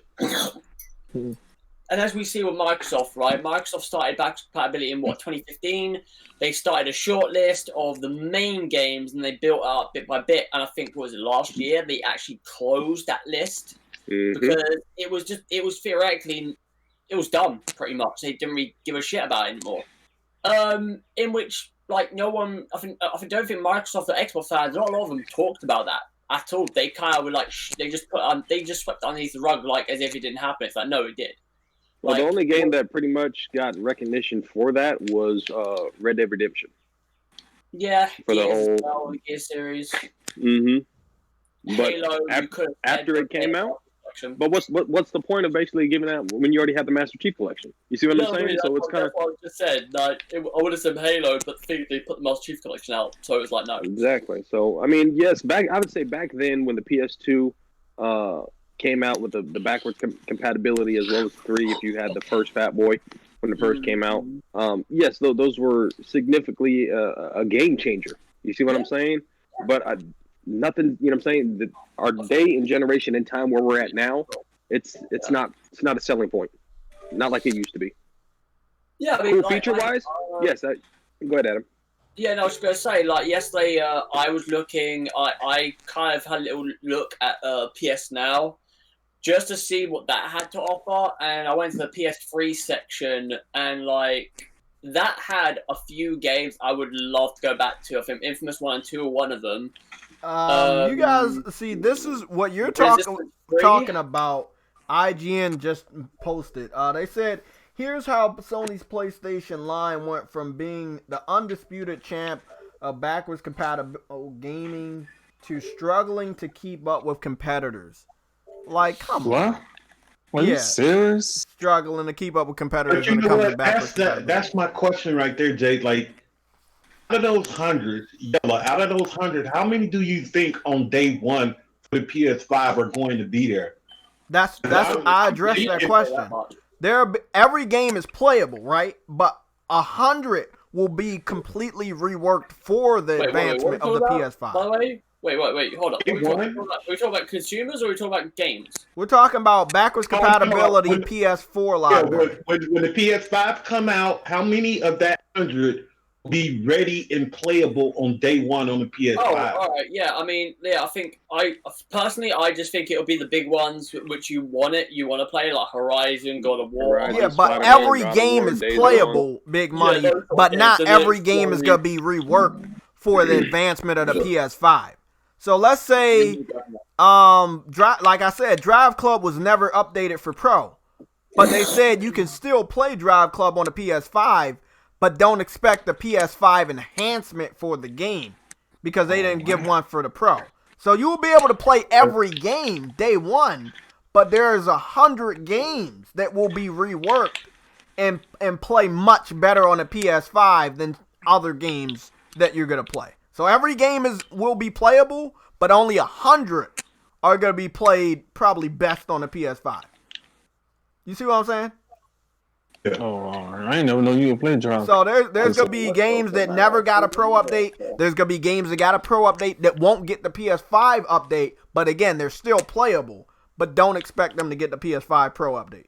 Because only 100 day one will get the PS5 Pro. The PS5 update. But everything's gonna be playable, you know, because I think they messed up the wording when they first talked about it. Then they released the update on PlayStation Blog, I think a week later or some shit like that. But yeah, that's what they were saying. Like everything will be playable, but there'll be 100 games, the most popular games. That's what they're calling them. Those are gonna be the games that are greatly enhanced for the PS5, and I'm hoping it's everything that we like. I know there's probably going to be a good amount that are multi-plats, but I'm hoping it's the big exclusives. There's a few games missing from PS Now, the PlayStation 3 section, that could literally make this even better. That's it. Yeah, I mean, look, backwards compatibility as far as PS4 is concerned is key. You have to have that. Now, every other generation, I don't know if that's a strong selling point. So to solve that point of view upon the whole backwards compatibility, right? If you are that keen to having that and you need to have that, stop bitching and complaining. Go out and buy a Fat Boy PS3, okay? And then go search for the fucking retro titles that you are capping for. You can get a PS3 backwards compatible for around probably $120 easily. Because that's where I have my setup. PS4's to the left. If I want to play my retro PS2, PS1 games, including my PS3, I'll boot the damn thing up. Other than that, I don't give a shit. Because at the end of the day, who goes out and forks $500 to say, I want to play that old game? Nobody. Yeah. To the fact of it being a feature and I would say a key element, but yeah, for it to be a feature, it is nice to have. But in all honesty, even when the 360 did it, bro, which was the select few titles, you know, if you bought a used game and it had to say BC on the little sticker for backwards compatibility, okay? Other than that, bro, nobody's buying a brand new console to play old games. I know. Why do you think they stopped the list of the fucking Xbox backwards compatibility? Exactly. They never finished that list, and they were begging every time Phil Spencer came out and said, hey, these are the new games this week. There were people in the comment section asking for more and more and more. I said about Game Pass, bro. I said it about Game Pass. The backwards compatibility wasn't a part of Game Pass, right? Exactly. And then when that thing came to fruition, right, and they started promoting That's all it was loaded with, bro. adding a couple of games here and there, they were like, you know what? Let's just put those games on Game Pass, because as we can clearly see via our statistics, no one's going out of their fucking way to get Gears of War 2 and 3 because you already had the Ultimate. Obviously the Ultimate Edition was already on Xbox One because that got re-released. Mm-hmm. At that point in time, Halo 1 and 2 and 3, because obviously Halo Master Chief Collection wasn't out then. They didn't go out of their way to do that shit. Like, they're like, no, man. And look at, like, when, I don't know which year it was, but, it was as of, yeah, I don't think it announced it on the stage, but it was like via a blog post or an interview saying, yeah, the list has got, we stopped the list, we're done with that. Because we got the games that we think that people would love to play on the Game Pass, and that's it. It's like, yeah, like, I've looked at it, like, I think they've got the main ones this down. News just broke while we were talking. There is, like, games like Dead Space, like, 1 and 2 that are not on there, which I would like to have sent for PS Now. Mm-hmm. Mm-hmm. Some other ones here and there, but they're more third-party games. And also, I mean, this is always the thing, too, man. Own service, how can you have every game backwards compatibility when copyrights always are a factor? You know what I'm saying? There might be some studios that are no longer working. There could be music in a game that you might not have the rights to anymore. It's not realistic. It's just not. Like, it was back then, bro. Yeah, it was back then, but now it's just not realistic. Like I said, Adam, you start talking to a wall right there, but you're right. There was a point when they were slowing down on the games they were adding for backwards compatibility. However, Phil and the rest of the Xbox execs kept getting hammered by fans asking for another game, asking for this, asking for that. They never eventually added every game to the backwards compatibility library. They never did. So before you look at Sony and say, hey, you don't have backwards compatibility, well, motherfucker, you guys didn't get the whole library. There's obviously games you wanted that you didn't get, and you're not going to get, because they made that clear. Every game that's available for Xbox One, as far as backwards compatibility, will be available for Xbox Series X, but don't ask for other games because they're probably not adding them. So, again, look at how that situation turned out. You can never please everybody. That's the moral of the story. You can't please everybody. You can't give everybody what they want. I don't think multiple generations of backwards compatibility is essential to selling a new piece of hardware. I'm not saying that if they gave it to us, I wouldn't like it, but I'm just saying. And also think about this, Adam. Those games that you want to play. I hear this backwards compatibility thing. I hear it a lot of times because obviously people in the industry talk about like what are the selling points for both these consoles, and a lot of people bring up. It's funny because I don't hear a lot of people within the industry say the thing that's going to sell Xbox Series X is their first-party games or their studios, right? Features. Because they won't be ready at that time. They won't. You're going to have to wait maybe 2 to 3 years before you start seeing those sort of games. And even if they are at that level of, enticing you to buy them. But the things that they always bring up is Game Pass and backwards compatibility, or being able to play your games from Xbox One to 360 or the original Xbox, which is a feature, yeah. You just said there, Yella. But the thing is that how many of you, like, I can understand the aspects of Xbox One, right? Because there are a lot of games that you have on those systems that you want to play on the Xbox Series X, right? Like maybe, and I'll just, like, I don't know, Assassin's Creed Odyssey or, Origins or Battlefield or COD or whatever it is, right? You can play those games theoretically maybe on those, I don't know, but like, you have your Halo and your Gears and stuff like that. That's cool. But like, how many of you would actually go as far back as 360 and the original Xbox? Not a lot of you. You wouldn't, because most of the games you would actually want to replay. Like, you probably have already got like a spruce up of, like Halo and obviously Gears. Like Gears 1, you got the Ultimate Edition. Obviously 2 and 3 haven't been spruced up, but again, you download them. So that's those two. No one really gives a fuck about Judgment, let's be honest. And then 4 and 5 are on the one. So it kind of gets to the point of, like, for me personally, like, it's like that is your early marketing stance, or like what you think will be a good stance at the beginning. But with Microsoft, they know deep down that isn't the thing that's gonna be the force, the driving force of that console. It's got to be their first parties eventually. Sooner or later, it's definitely gonna have to be that. And it's then also on top of that, it's going to have to be, like, they're going to definitely be putting stock into Game Pass and xCloud fucking humongously. Everyone knows that. And, when it comes to Game Pass and their first parties, like, it kind of gets a bit weird, because me personally, I want to see how, like, what happens years down the line. Like, if Halo Infinite comes out at the end of this year, right, it does get released, and it's working, it's great, whatever it may be, and they put that shit on Game Pass, right? I would love to see, what I'm interested in seeing is the repercussions of what Game Pass might theoretically do to some of these companies. Because I know that it's really great for consumers, and they, obviously they own 343, they pay these guys, so it isn't much of a big deal.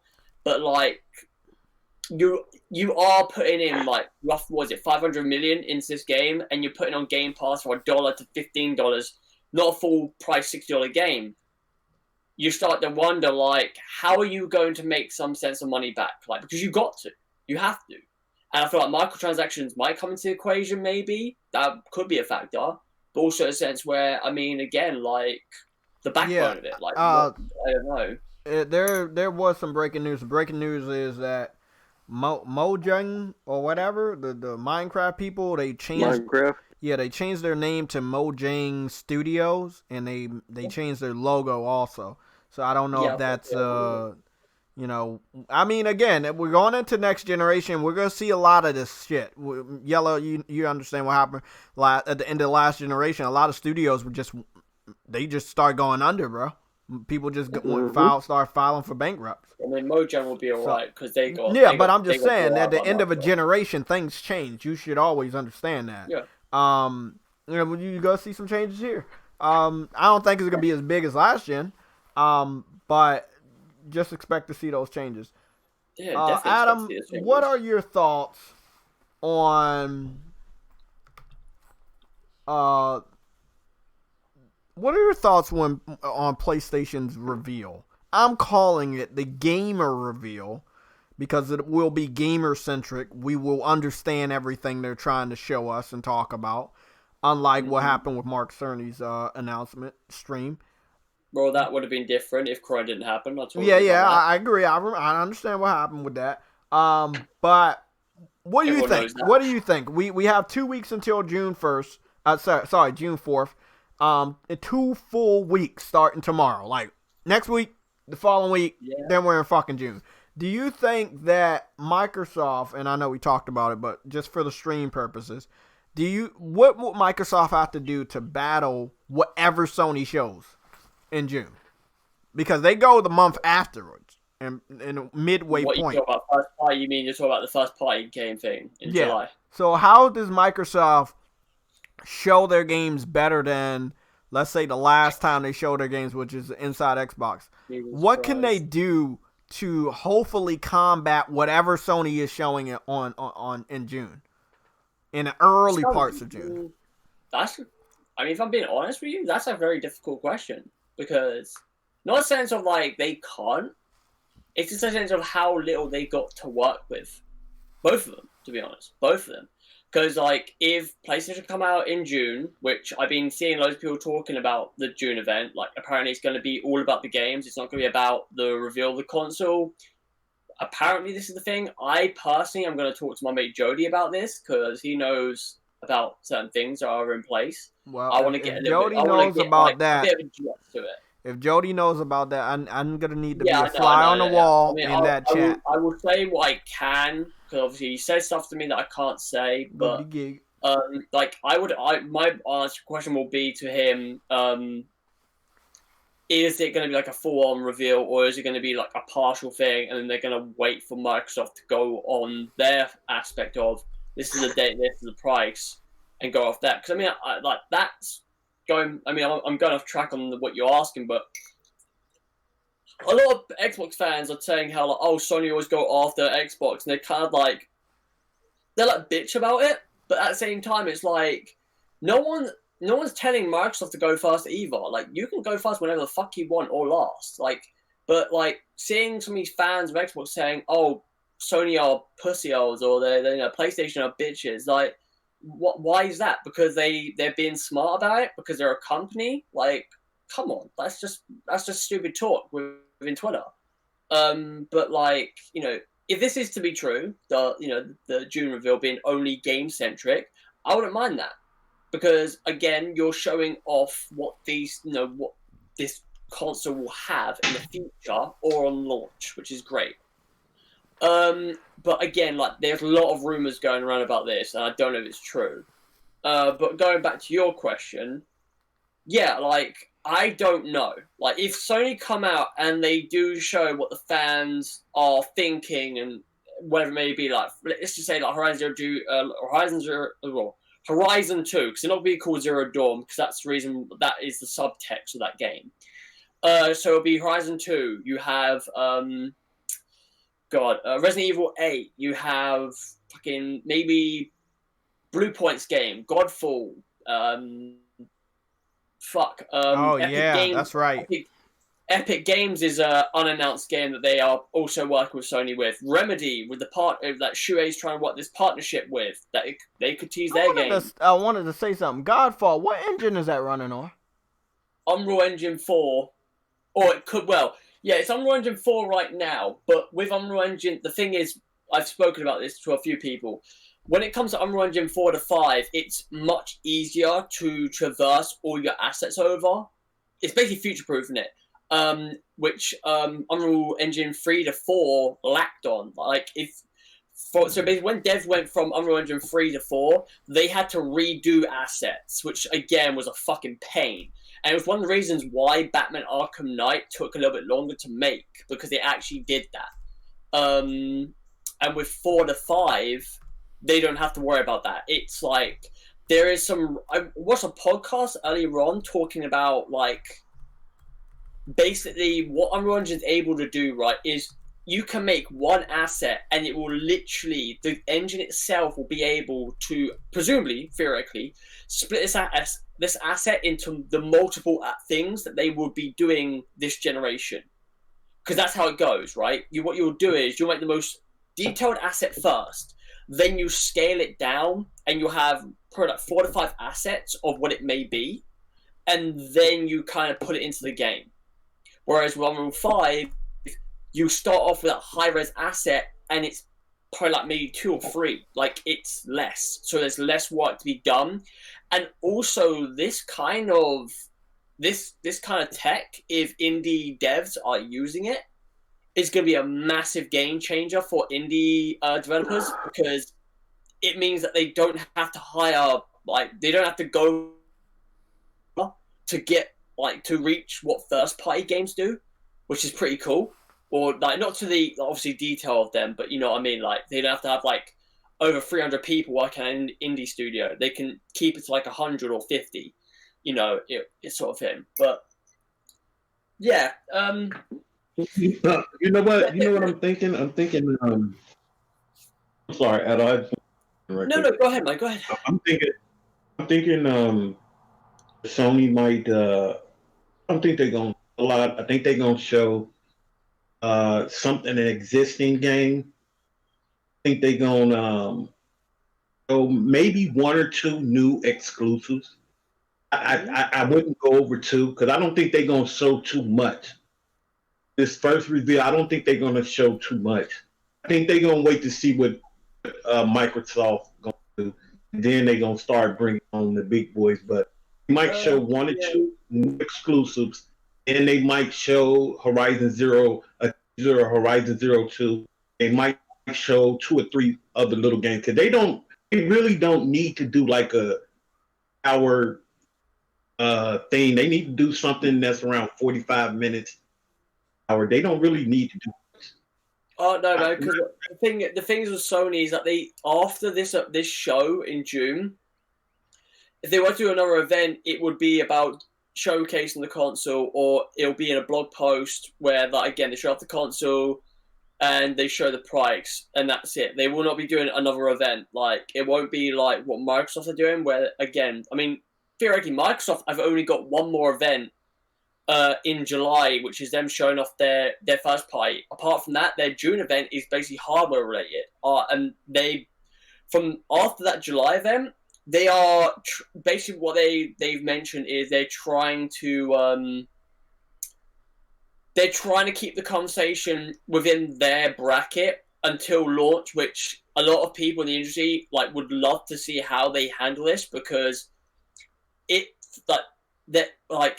didn't take as long as it did for them to fucking slip up with this third party, showcase. Everyone was like, oh, they're not going to slip up. No, they will. They will slip up a lot if they want to continue this sort of narrative of being transparent and vocal. Like, they're going to step on their own feet. And, that event was one of them.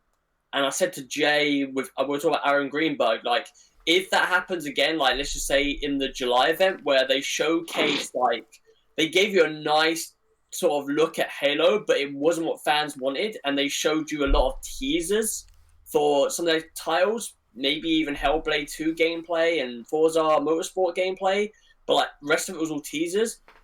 Fans will be happy with what they see, but a lot of them will probably be I was expecting a bit more, and they were expecting Battletoads, Adam. They were expecting Battletoads as well. But again, I'm just saying, at the end of that show, if fans go to Aaron Greenberg saying that show was bad and people are in uproar and they're asking him again to apologize, if I'm him, I wouldn't fucking apologize, because I've already done it.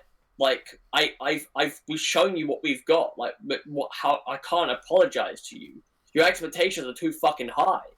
And that's what's happening, right? I mean, I've seen a lot of Xbox fans, again, they're hype up that July event really extremely high. But the thing is, they've got to understand, I don't know, since, 2015, when they started, ramping up their shows, trying to get, some sort of momentum, every time their shows ended, everyone was it was just third parties. It was a lot of third-party games, and, it wasn't a lot there. I don't have faith that there's a scenario that Microsoft is better than PlayStation at showing off games. Because if you're a real gamer, you know that's not the fucking case. Because every time E3 rolled around, when Sony attended, people walked away more excited about what they had seen at PlayStation's conference, even when they didn't do good. They were still better than Xbox. Yeah, I mean, I said this before. It's just they're on a whole level, a whole nother level when it comes to revealing games and showing off games. The hype is just unheard of. This is what I'm talking about with the July event, right?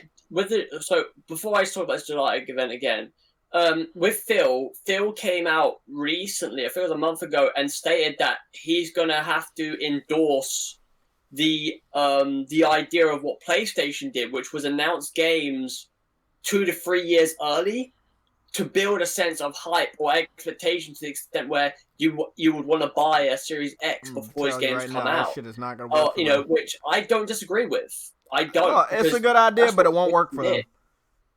Sorry? It's a good idea, but I don't think it'll work for them. This is 2020. We don't know until we see their game. We don't. Yeah, this is 2020. What might have worked for PlayStation years ago might not work for someone else now. No, yeah, I know that, man. And no matter what they do, guys, but they need to knock this out the park. That's what I mean, bro. Come out, man. They really need to knock this out the park. What I was gonna say, Big Money, on top of what we mentioned with the July event, was sense of a lot of people have said this in the industry, and they are not wrong. And I see Xbox fans saying, "No, there's no pressure on July. Then there is no pressure."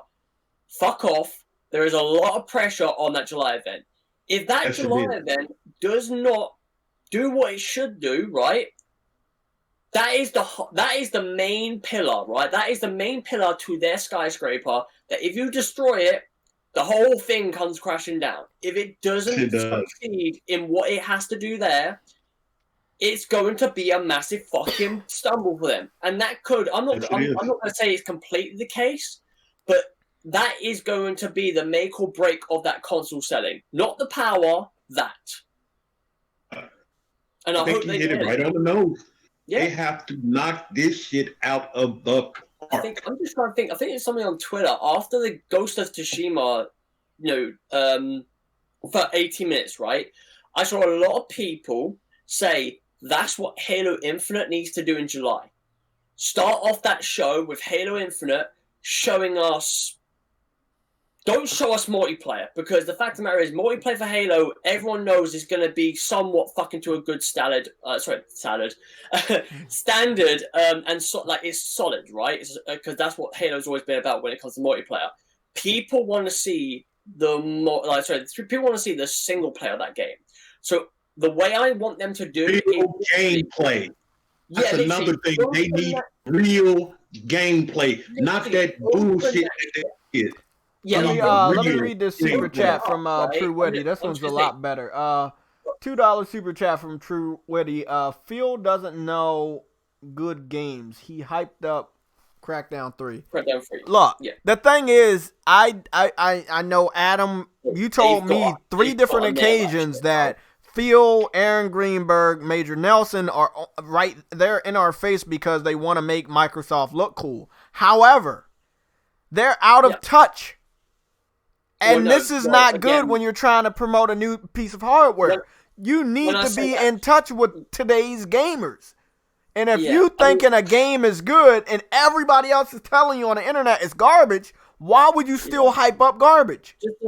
Just to clarify on what you just said there, Jay, what I said to you was that when it comes to Microsoft and Xbox as a brand, right? If Xbox weren't around, right, because this was a sense, with Nadella, there was multiple reasons why, because again, Nadella... What's going on, Hoodlum? How you doing, man? Originally was going to get rid of Xbox. He was originally going to get rid of it because, again, there wasn't much income. Like, it had income coming in, but it wasn't to the extent of their sort of, desires, right? And within that conversation, there was probably multiple things which I've mentioned, like xCloud, Game Pass, Phil talking about the Azure and how they can influence that. But the one thing that was evident for Nadella, it was the case of the Xbox brand giving a personality to Microsoft as a brand. If Xbox didn't exist, Microsoft will be basically a company just full of suits. Like, you approach them, but they're not the sort of people you approach, like, hey, they're cool dudes. With Xbox there, you got Aaron, like I said, you got Aaron, you got Major Nelson, you got Phil, and you got some others there, right? They're like, they look more approachable. And it's like, you know what? They look like cool guys. They're doing some cool shit on the side there. You know what? I'll deal with them. And that's how it goes down with that. But yeah, I forgot. I wanted to finish off that Halo thing though, Jay, man. Before we did that, talked about that dono. Big money. They need to do what they did with Ghost of Tsushima. They need to go out, open that show. Don't show Aaron Greenberg. Don't show Phil. Go straight into that event, right? Showing off Halo. Then fucking bring on Phil Spencer. And again, give the fans like a 20-minute, 18-minute demo. Like, yes, it'll be a long thing, but if you're showing off something that's worth it, it will do some good fucking aspects to your fucking console. If you don't, and you do something like what they did with Gears 5 last year, where they show off a trailer, then another trailer of Escape Mode, which was what they did, and then they showed a bunch of WWE wrestlers under the stage with some pyro shit. Oh my god, that's a fluff, isn't it? Because you ain't got E3, man. This is not E3. Like, you got to show gameplay. You can't not show gameplay here, because there's no... After you show this game, there isn't, okay, guys, we're going to show you gameplay after our event. No. Like, you got to show it there and then. And yeah, man, I think what they've got 15 studios, but all 15 of those studios are not going to be there present. I would probably say roughly there's going to be at least 10 of them, 10 of their studios that are going to be showing stuff. And it's probably going to be under an hour again. I would say roughly maybe 50 minutes to an hour, I think, will be the show. That's it. And on top of so Adam, when you was talking about that Nadella thing, you know what I think Phil went to Nadella and said? I think he said, I think they were going out too. I think that was the last, but I think Phil said, look, give me one more console. Give me one more console. You know, give me 10 more years to see if I can get this Xbox brand back where we need to be. We're not going to topple Sony. First of all, I think that's a good thing that they do. I think they're going in not like, we can't topple Sony right now. We can't do because they're destroying everybody. We can't topple. But we can come in second place because, like I've been saying this for a while, he came in fourth place in a 3-man race. How is that possible? That's really, they need to get. They don't need to beat Sony. They need to satisfy gamers. You know what? They can't do this at the moment. You know what the funny thing is? Right? You know, you mentioning that, right? Them going head on with Sony, right? And them not, obviously trying to focus on not that narrative. Like, it's funny because you're right on that narrative. But what they've gone and done is, like, over the course of these past few years, they've kind of tried to shift the narrative of how they are quote unquote fighting Sony or quote unquote competing with Sony, should I say? And that is, again, they've used Game Pass, they're using Stream, like their xCloud, to shift that narrative. So in the case of, think of it this way, right? You got two sort of factions, right, battling each other. One's losing. What do? You retreat, right, to a higher ground or where you can theoretically fight them, right? You have a battle plan sort of thing. They retreat to another aspect. PlayStation follow them. They show up. Fuck. It's a completely different battleground. They have this all set up. We're going to lose a lot of people here. That's what they're doing. And that's what they're doing with Game Pass and, xCloud. And again, with these new studios, right? Putting them on the back burner. But eventually, I would say at the end of next generation, you'll start to see them, like, become what they should be. But at that stage, right? It'll be too late. Is it going to be too late for them? Need to say, is it going to be too late for them because of Sony throwing out the likes of Spider-Man 2, God of War 2, Horizon 2, maybe a Naughty Dog new IP, maybe, or Blue Point might make a new game, but Ben Studio might be making a new game. Like and need to say like maybe acquisitions might come to the account, or the Silent Hill rumors, and maybe Kojima's working on it. I don't know. Like, there could be loads of possibilities where Xbox are like, fuck, we should have done this ages ago. But the thing is, you can't, because if you did it, you'll rush. Well, Adam, we already spoke of that, bro. They should have done it instead of pushing out the Xbox One X. They should have done it instead of pushing out motherfucking streamers as their main marketing scheme when their platform of Mixer ain't doing shit. Dude, yeah, I'm going to be blunt. They hit a lot of L's. Like, I'm going to be blunt, man, straight up, and I'll say this numerous times. Like, when it comes to, like, the price of the Series X, I see a lot of people saying saying that they're going to undercut Sony. That isn't going to happen, because, one, they will have two SKUs of their console in which they want to sandwich Sony. So they want to have a lower-end console, which is probably going to be $100 cheaper and $100 expensive to the the PS5, right?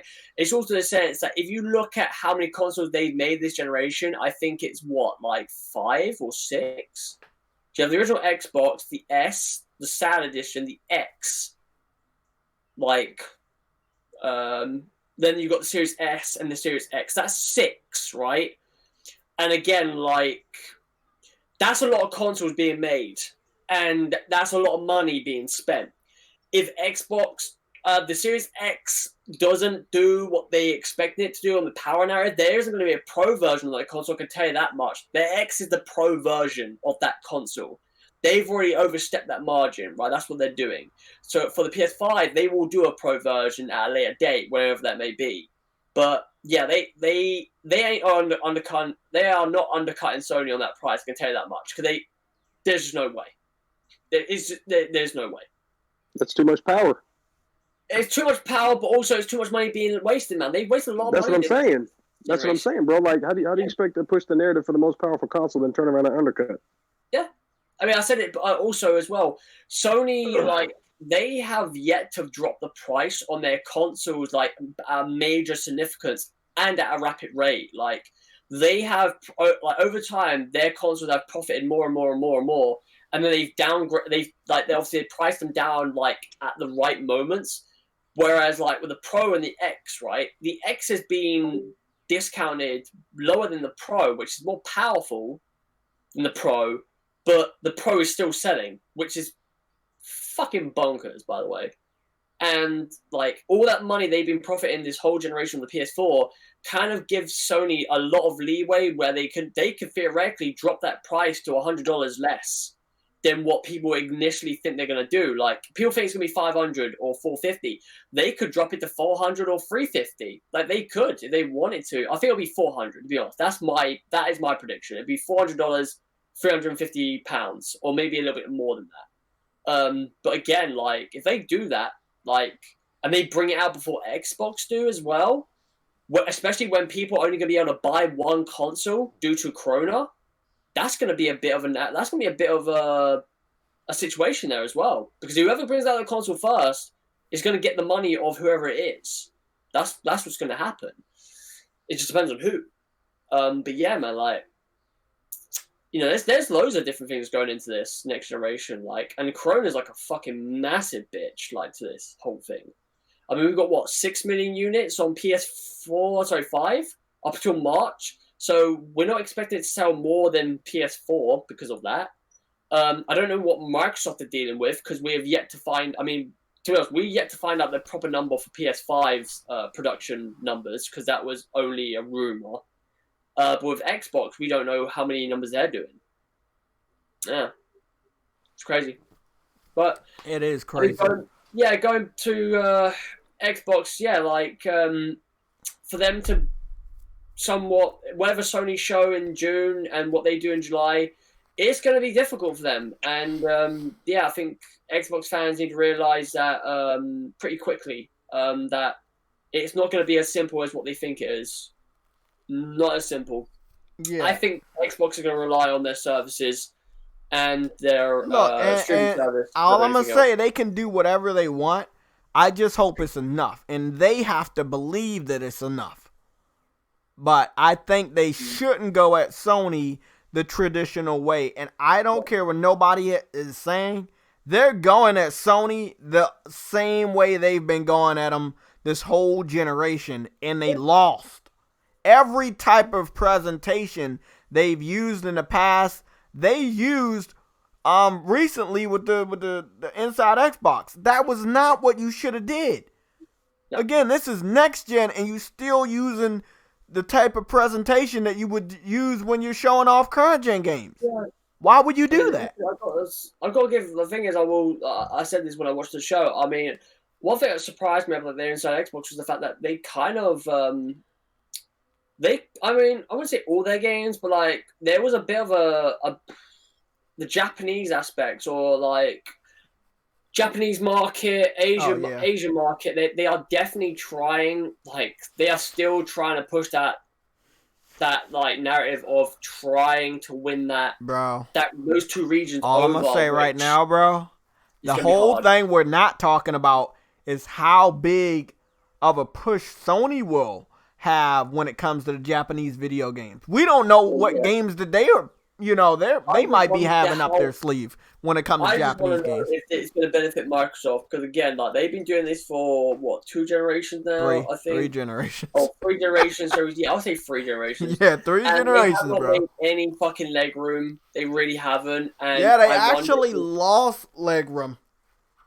Well, I'm just saying, like, going to the Series X, if they don't, because they can see the numbers. If people don't like play, this is a make it or break it for that company, bro. Oh, that brand. definitely. Yeah, I know. And again, it's not just Japan; it's United States and the UK. If your presentation in July is a failure in the eyes of what PlayStation do in June, you're not gonna win.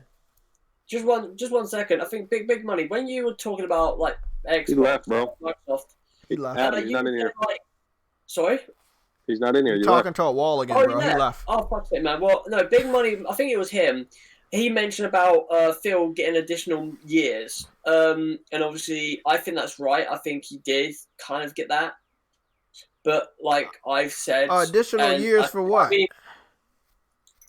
Well, to try and turn on Xbox again, like he. Yeah, turn them around. Yeah, okay. like theoretically, he has with Game Pass and the XCloud, because again, XCloud is doing better than Stadia. I will give him that. Game Pass is a great service for consumers. A lot of people are a bit skeptical of that service still, because there are things that are being spoken about that are not in the human eye, and it's like, okay, interesting. How is that going to look years down the line when the company's like, shit, we spent too much money and we're losing more money than we are, getting it. But he mentioned about Phil getting basically another generation or another 5 years. In this case, Xbox One, basically the entire of Xbox One, right, which being like roughly around 5-6 years, and then another 5 years, 6 years for Xbox Series X. And I said this, and I'm being called crazy when I said this from an Xbox. You're crazy, Adam. You're crazy. Standpoint, and I cannot wait for it to happen because I know it will, and that is the way Phil is leaning, like directing traffic or whatever you want to call it. It does feel like he's trying to put Xbox in a good enough place where he can lead that company. He's been there for 35 plus years, more longer than some of the people who are at Sony were at. And he is definitely fucking going to leave that company, I would say, 2024, 2025. Fuck out of here. I would not be shocked. I think he's leaving before then. Look, bro, we differ on this opinion, but I think he's leaving way before then, bro. This I don't know, bro. Like, it could be his last year, this year or next year, bro. He's leaving this generation. Like, he's I definitely think but I think it's going to be like the Don Mattress situation. He going to leave towards the beginning of the gen. Somebody else could take over. I do wonder whoever takes over. Everybody better understand Xbox is going away, because whoever takes over is just a cleanup crew guy to do the real transition to get them out of the gaming industry. I don't know, man. Like I think the next person that comes in, they hire they would have to try and they'll definitely have to bring in someone that is like Phil, but obviously has different professions or different accolades, right? Which are good for Microsoft, different for Microsoft. But like again, like I look at this. Series X is one of these things where I look at it and I'm like, after this is over, this generation's over, I kind of feel like out of Sony, PlayStation, and Xbox and Nintendo, they are the ones that will definitely step away from consoles, and they'll make that leap to PC gaming, where they will bring out like a certain rig type that is roughly around the price of consoles, but it's a PC. That's how I look at them. And then in that notion, they can push their software of Windows, whatever it is at that point in time. They can push other applications within that. And that's what I'm saying, bro. Whoever it is, they're gonna transition they're gonna prepare the full transition towards PC. Yeah. I mean, whoever it is, they're not gonna come in, take over Phil Spencer's spot to continue to fight Sony. They're not gonna fight Sony anymore. They're giving up. The thing is, with that, the person that comes up next, it's for whoever it is. It's not going to be hard for them, because like I said, Phil's going to leave it in a state where whoever comes in theoretically can't fuck it up. You just can't. It's impossible. Like, that's how they're going. So whoever it is, like, they're going to be alright for the first 4 to 5 years, maybe. And then again, within those 4 to 5 years, they got to put out a roadmap on like where they want Xbox to go as a brand, and that's it. I think we saw it with this generation with PlayStation, right? Jack was there. He was there for the launch of the PlayStation. After that, he made an announcement at E3 saying he's retiring. It was his last E3 before he went on stage, and he nailed it. And then you had Andrew House take over. You had Adam Boyes kind of, and Sean taking over as well.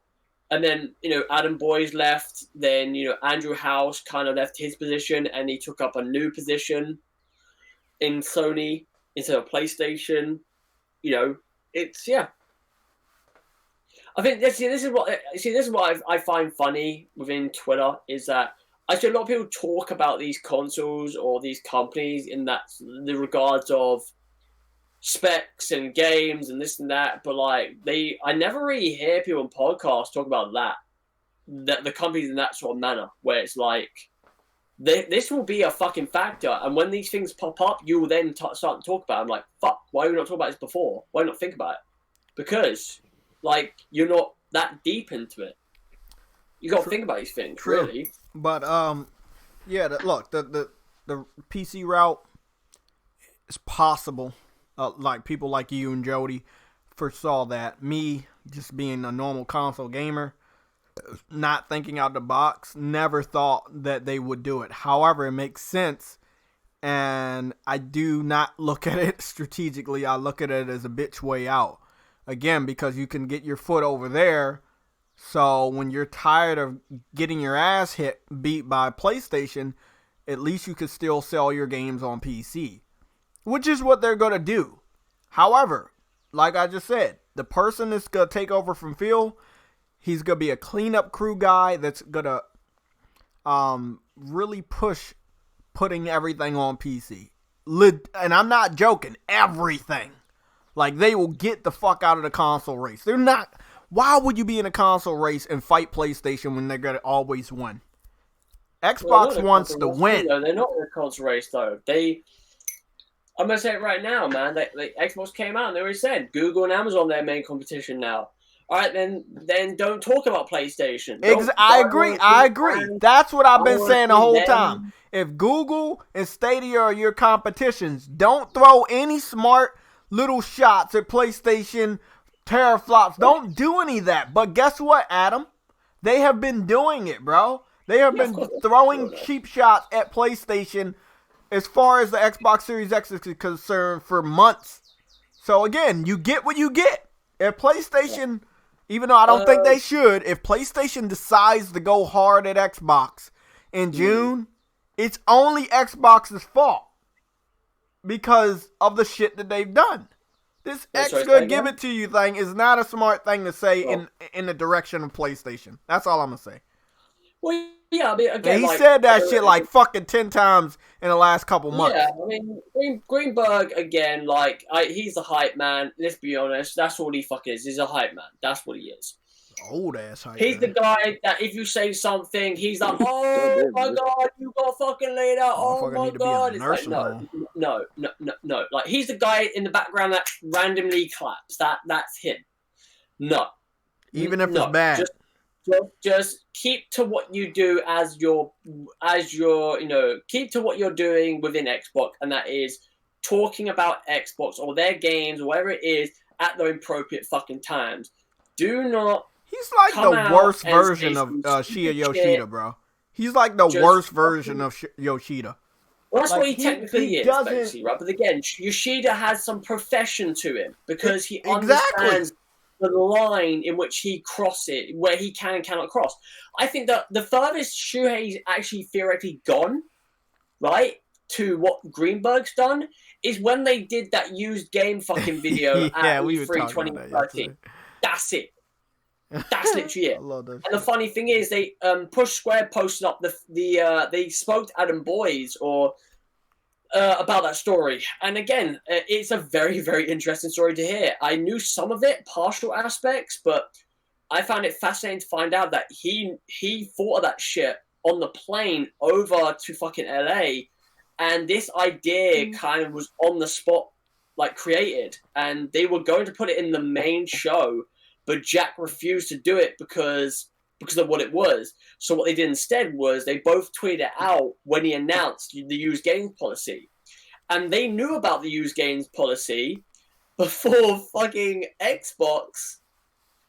They heard aspects of Xbox, their used games policy, before they went on stage. They knew about certain things. When they heard this, they started. He conjured up this video, and then when they watched their conference, because they would do, and they saw that, and they had I think it was Giant Bomb for an hour trying to figure out what the fuck they're doing.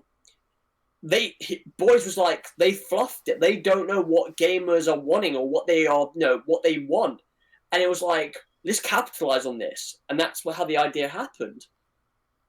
And then that video alone, Jay, was literally the catalyst of Xbox doing a complete 180 on their policies. And then within, I think, 2 or 4 days, they completely diminished everything. They're like, we're not doing that anymore. Don't worry, we took it all out. So, okay. Yeah. That theoretically changed how we would have looked at these consoles. Because if they did, I feel like if they didn't do that video, Yeah. I don't think Xbox would have changed their policies. I'll say it right now. That was a catalyst for it. Because the competitors, man. But yeah, what's your name, Mr. W Claw 83? Look, buddy, this is the Sunday show. I'm not gonna have you interrupt this shit with your trolling, so I'm gonna actually block you. And if I figure out that you're still here at the end, I might unblock you. But we're not doing that trolling shit. We've actually have gaming shit to talk about. What's he said? You want to be a PC weirdo? You can do that somewhere else. Okay. What's he said? I only see two comments of his. But yeah, bro. Look, they gotta do what they gotta do, but look, man, it only took one little shot from PlayStation to completely devastate the Xbox launch beyond repair. I don't see Sony not throwing a shot at Microsoft. I don't see them allowing Microsoft to throw all these shots, start this generation early in the eyes of some of the people. I don't see them doing all this in the direction of PlayStation and PlayStation not making any type of a response. What theoretical shots are we talking about here? Because obviously, I don't know. I'm not saying anything heavy. I'm just saying. Yeah, I know that. It's just that again. That wasn't bro. They took advantage of the situation, but it ended up being heavier than we thought it was. The what we were talking about, the little advertisement of sharing your games. Bro, yeah. If you look at it, I've read the story. It's really small, but it became huge. It was an easy. The thing is with that, right? Was the sense of it was a very easy thing. It was there in front of them. If you're a company, you do not take advantage of that. I know what will. At the end of the day, that hiccup of theirs allowed you to be like, hey, we could do a really cool thing here. And they put it on Twitter. They didn't put it on their show. And it worked. It did a great thing. And obviously Microsoft, if it was the other way around, I think they would have done the same thing or something similar to it. I don't know what it would be. But looking at Xbox Series X and PS5, the only thing that I haven't personally seen those Xbox as a company take shots, but I've seen obviously their fan base. That's the main thing. Again, the fan base is very vocal because, again, they're being vocal. And then, after their event, what was it, a couple weeks ago, right? They got shit on. They deserved it because, again, they said gameplay, it wasn't gameplay, and they don't, theoretically, a lot of, it was said that did they understand what gameplay is? And they're like, no, they didn't. They didn't. God of PS3 games. The shot was. Do you guys remember the video where Shiya Yoshida and Adam Boyd said this is how you share used games, and Shiya Yoshida passed them the game, and then Adam Boyd took the game and he said thank you, and then the little commercial was over. Yeah, that was a huge shot because they were trying to say that they weren't going to allow any used games on Xbox, and Sony took advantage of that and made that little video, and then Microsoft changed their policy on used games. So again, you know, that's one of the most notable shots that Sony has taken at them. You know, there's been some other subtle ones that are very truthful, like, you know, it plays best on PlayStation. You know, when that was true. It's like, I think the last time I remember Sony taking a shot at them was when they hired Kevin Butler to do their stage shows on E3. Huge, bro. That was huge shots. I remember when he was talking again. He had that passionate fucking speech about games and gamers. Yep. And Xbox were not about the shit they showed at their conference was like nothing about gamers. Like it was just fucking dead. He changed the tide of that console war. Bro, he needs a lot of credit, bro. That's the thing. He was great at doing it. Yeah. And the adverts were great for that console, from the PSP to the PS3. Like those adverts were fucking fire. I mean, they're only in America, but they were great adverts. They were very good adverts. And I kind of, he got fired because he didn't work for Nintendo, I think it was, in Stonebridge or something like that. And like that dude is a stand-up comedian. How about Kevin Butler? Yeah, I saw him in He's a stand-up comedian. He's a contractor, man. He wasn't an actual employee of Sony. No. What I'm trying to say is Sony sued him. They actually sued him. Like if you type his name, he got sued by Sony because he was doing other things. Yeah, he did an advertisement for Wii. That's it. He got sued because he used the character he used at their that's a part of their commercials. That was it. Yep. You know, it's funny. He's done cameos in Everybody Loves Raymond, so you'd see him on a couple of TV shows. Yeah, what is it? He was in Modern Family as well. He's been around. Oh, okay. I remember he was in Bad Teachers as one of the parents, I think it was, as well. With Cameron Diaz and Jason Segel and stuff like that. He was one of those people, I think, yeah. But yeah, man, like, I feel like, you know, one thing that I would love to see from Sony was, I've said, right, I would like to see Jim take the back seat like he did before. I would like to see Sony bring in, like, fresh blood, like, in the sense of, like, what Sean did, and Jack, and even Kevin Butler, where you had that good stage presence.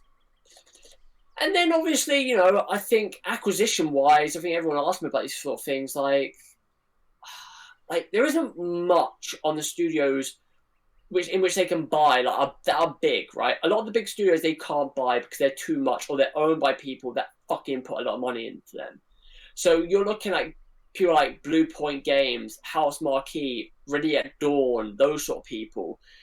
Not unless they want to make a brand new studio from scratch, which they could do, and they could easily get the talent easily. But yeah. Oh no. Oh shit.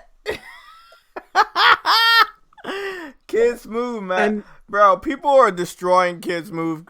Okay, let's pick on Kids Move. He says 6 months ago they didn't even know what a SSD was, nor did they know what the benefits were. Just like we were just talking about, I think it was yesterday, PlayStation gamers have been able to swap out their hard drives since last generation, and a lot of them have SSDs in their PS3s or PS4s. So for you to sit up there and act like we don't know what a fucking SSD is, it's fucking stupid. God, Bennett, so a lot of people are replying to him and letting him know that they have SSDs in their PS4s. Yeah, but everyone knew what an SSD was, and everyone's like, they're like a guy that we were talking to, like he was trying to push that question, like, what's an SSD? And I was like, he literally asked that, and I was like, wait a minute, I want to say what I was gonna say, and they was like, oh, all right, so you don't know, okay, like you didn't even give me a fucking minute or whatever. You went, okay, I'll tell you. It's like as if I didn't know. I was like, no, I fucking knew, but you know, it's like I just didn't get that guy. I really didn't like. But yeah, I mean, the SSD, this is the other thing, right? And I kind of agree with Kofi on this, right? Kofi put out a tweet saying that he's blocking words like RDNA 1 and 2, SSD, PS5. I think he put Xbox on there, or he already had Xbox on there already, because people were talking about Xbox numerous times. I'm going to do the same thing, because at this point in time, that's what I'm always hearing within gaming. It's just SSD, RDNA 2, 1, and it's like, PSL when these or SSD consoles come out, installation. these narratives are not going to age well. Like what the narrative was with PS4, where it was, 1080p versus 900p. That shit lasted roughly around a year before PlayStation fans went, this is getting old. We don't give a fuck about this anymore. We've got Bloodborne coming out next year. We've got Infamous coming out next year. And then we started looking at those. We started looking at the games. While Xbox kind of hovered around that a little bit. And it was like, dude, why were you hovering around? You don't need to be. Mm-hmm. And it's, again, like I'm saying, it's going to be the same thing where you're going to talk about power, the flops, which, well, the teraflop narrative is kind of gone now. No, I don't see a lot of people talking about flops anymore. It's now about SSD and RDNA 2 or whatever it may be. I'm just going to let everybody know right now, there's tons of videos on fucking YouTube of people installing SSDs in their PS4s. So if an Xbox fan or a PC fan comes to you and acts like we have not been using SSDs or people have not upgraded their hard drives to SSD on a PS4 or PS3, you can let them know both were compatible and people were. Okay? Some people upgrade to a normal hard drive with more memory. Some people use SSDs. It's just simple. It is what it is. But don't sit up there and say, we don't know what it was.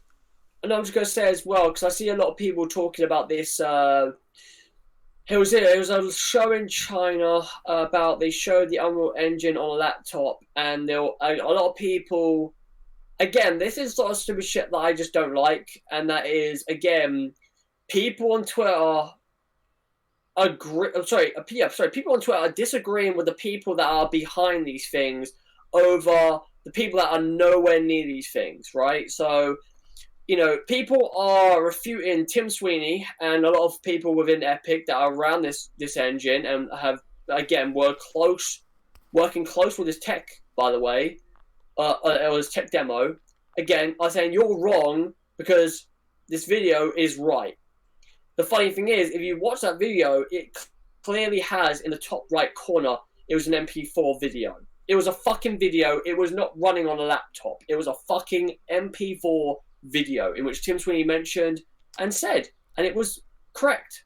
Yet you got people. Yeah, Xbox I people noticed a lot of PC fans were trying to say laptops are stronger than PS5. I mean, again, I'm not saying it would. There might not be one out there that can do that, but again, the thing that they are talking about specifically, no, it's not true. And again, I see sick humor. I see a lot of PlayStation fans kind of turning the wheel of this, you know, PC Master Race, getting pissed off that, you know, PlayStation or consoles are able to do something better for the time being. Like, they got to take it. They PC people fans have got to take this into account, right? Console, like, they might be doing something. They might have a power narrative or whatever is a better thing than PC people have for the time being. But that won't last long. That shit will instantly switch over to PC is better again. But like, for some known reason, PC fans are going out of their way to be like, oh, this is not true, it's not true. They're not. Why the fuck do you care? It's not going to be long. You know that. You know how console gaming goes. They might be reaching a certain point of PC or whatever it may be, and then eventually it goes back to what it originally is, which is PC. If you've got the best specs of them, like best spec'd out PC, PlayStation 5 and Xbox Series X won't touch it. Simple as. It's a very short gap. And yeah, it's just retarded. This is what I mean within Twitter. Like, these are the sort of things I just wish I could just get rid of them, really, to be honest. Like, I will not ever see these things ever again. I don't care much about this shit. I'd rather hear people within the industry talk about the Unreal Tech demo in a sense where it's actually, you know, educational in a sense, right? Like saying what it can do for developers instead of going, oh, it's got loading screens. Oh, it's at 40p and it's at 40 fucking frames. Like, I don't care. Like, I really fucking don't. Like, oh god. Hey, Adam.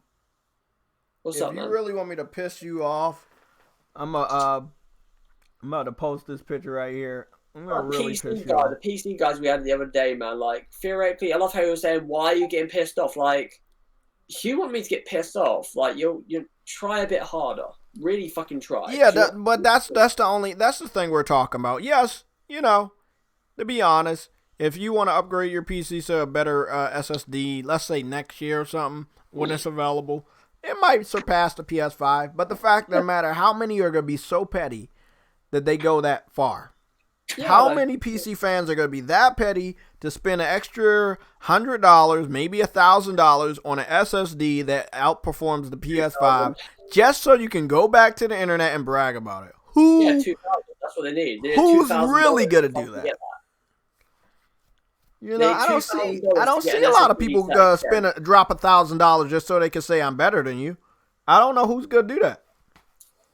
They will though. That's the problem. And they don't have no life for it, bro. With all of that power, they're just like Xbox fans. With all of the power, what games are you playing? Yeah. Minecraft, World of Warcraft, fucking StarCraft and shit. We say this every fucking time, and me and Yellow, we send it out straight to people before fucking Xbox announced shit within spec-wise, right? Whatever power narrative they're gonna fucking throw at PlayStation, right, or whenever they were gonna do it, it's as clear as this: Gears of War 5, right, wasn't a fucking, again, it took them that long to make a game, to a sense, look good, right? It looked visually good, and it played like a Gears game. But theoretically, was it a great game? Was it groundbreaking? Did it shift Gears into a brand new narrative? Fuck no. It was Gears. It was the same mundane Gears, and it wasn't as good as the original trilogy. And any person that said it is one of the best Gears games ever, you're lying to your fucking self. You are lying to your fucking face. That was not a better game than 2 or 1 or 3 or 1, 2, and 3, shall I say. It wasn't. The decision making to that game was fucking atrocious. It was not like that was the most easiest decision a person can make in their life. Like, the only other reason you would choose JD over Dell was it was more to do with like a petty choice because you didn't want Marcus to lose his son. Oh, fucking boo-hoo. But then if you did that, the narrative to Gears 6 wouldn't be as good. So I would rather Marcus be pissed and rev up that sort of mentality of what he had with the first 3 games, then keep his son and be like, oh, we're sad that we lost Dale, that we just don't give a fuck about. Okay, cool. Like, I mean, that was always been my stance on that game. I remember people hype that shit up, man, beyond belief, and I played that game, and I was baffled by what people played. Because it wasn't good, and I remember seeing, like, loads of people within the industry. Like, those people in the industry, bro, they played a buggy game as well. I didn't experience any bugs, and I was playing on a standard Xbox One. I didn't shit on the game graphically, because, again, I was playing on Xbox One, but I didn't mind it. It was a great-looking game. People that were playing it on an Xbox One X, such as Yella, my brother, and on PC, it looked great. I saw it. It looks fucking amazing. If I had a Series X, I would definitely play that game again, just to see how good that game looks. Because, again, it's Unreal Engine. Of course it looks good. But if you were to tell me, does that game look better than, I don't know, Horizon or Death Stranding or Last of Us or even Ghost of Tsushima, even if they want to throw out that bullshit narrative of downgrading, I'm the blunt with them. No. I think the closest one you're near is Ghost. Because Ghost doesn't look nearly as good as Last of Us and Death Stranding. But then again, it wouldn't, because the tech. Let's be honest. Yeah, and what they're trying to go for is different. That's not shit on Ghost, by the way. Again, I look at Ghost, and I've got to admit, right, the character models look really good, man. But the thing that really, and you can clearly see they put so much emphasis on within that game, is the fucking world, bro. Like, again, the world is going to be amazing to explore, bro. The leaves look fucking great. The flowers, the foliage, the fucking trees, the aesthetic. and I go back to what I said earlier on, Jay. Right? I have not seen a game like Ghost of Tsushima as of yet. I have not seen a game like this. Every time a game is based around that sort of period, like Sekiro, Onimusha, Tenchu, so like that, it's got some weird animals, monsters, beasts, like some supernatural shit, and it's not bad. But again, it's did not. Did you guys see the leaf animation in Shenmue? Yeah. Fucking beautiful. Yeah, it's illegal. But like, that's what I mean, bro. Like, you look at Ghost of Tsushima. Sorry, I keep saying two because you don't pronounce the fucking T. Did this nigga just try to plug in Shenmue, one of the worst Japanese games out there? No, bro. No, Shenmue is like, I have not played Shenmue games, but like they. Oh, you're not missing anything. Don't worry about it. Shut the fuck up, Jay. But yeah, like, you're not missing anything. Like I said with Ghost, man, like the little particle effects of the leaves and the fireflies. The poor man's Yakuza. They've clearly tried to adapt, and this is the one thing that I knew they were going to do well in because of Ghost. Because of Infamous Second Son. Like the particle effects in that game, Second Son, was so fucking good. And I knew that they were going to do the exact same thing, but better with Ghost. And they did. But that game looks fucking nice. Like, yeah. And then, by the way, that game's only 50 gigs, by the way. That is crazy. We just found that out. Look, I can't... Look, that's going to be an enhanced game for PS5. I will play it again. I will play, you know... But I can't fucking wait. I can't wait. Ghost of Tsushima is going to be a great game. I guess we have any closing. We can close out, but I do want everybody to keep your eyes glued to the internet. I know a lot of us are home with the pandemic, but I feel that we're gonna get something big this week as well. Every week's gonna be big, man. It's fucking Summer's Game Fest, man. If Jeff Keighley was a tease some shit, bro, he would do it. I mean, obviously, it won't be as well. That tech demo was apparently the biggest thing out of this whole event, and that's so that's cool. That's pretty much what started the event. It could get bigger. Well, obviously there will be bigger things because again, that's him. So like things like the July event for Xbox and you know what's funny though, Adam? I think we might be the only podcast that made a connection between Epic and Sony and Epic and Sony game, which is coming to PlayStation 5 first, and that's Godfall. And I don't think I heard a single person talk about that on the backs of the Unreal Engine tech demo. Again, I find it funny that I'm not hearing anybody when they did like podcasts about the reveal of Unreal Engine 5, but there are a lot of people that don't understand that when it comes to Epic and the Unreal Engine, every time when it comes to console aspects, they've demonstrated that their engine theoretically on the PlayStation, apart from 360, when again Gears was a new IP for that was a 360 IP that they were trying to push, and obviously Gears was pushing the tech behind Unreal Engine 3, yeah. And again, like was it Unreal Engine 4? They again was at the February event of PS4. And then it's ironic to have them do the same thing again, but with the PS5. Makes sense. And again, like this isn't them playing favorites. They just have a good fucking partnership with Sony. They really do. And whether you want to believe it or not, man, that's up to you. But they have a big partnership. Same thing with Crytek, by the way. Crytek have a really good partnership with Sony. And I think they showed off a tech demo beginning of this year, end of last year. And that was presumably... No one knew about this, but that was running on PS5 as well, but they didn't say because they didn't want it. It wasn't a game. It was Crytek demonstrating some new engine aspects. Oh yeah, which no one knew about, but they were demonstrating on the next gen, based on next gen hardware of PlayStation, but they didn't say it. Oh, okay, I remember that one. Yeah, I remember that. Harsh. But yeah, shit's gonna be cool, bro. Shit, whatever it is. However Sony's gonna show off the next system or reveal it, it's gonna blow minds. Trust me. They just have this way of fucking dominating the news cycle. I've never saw it before, bro.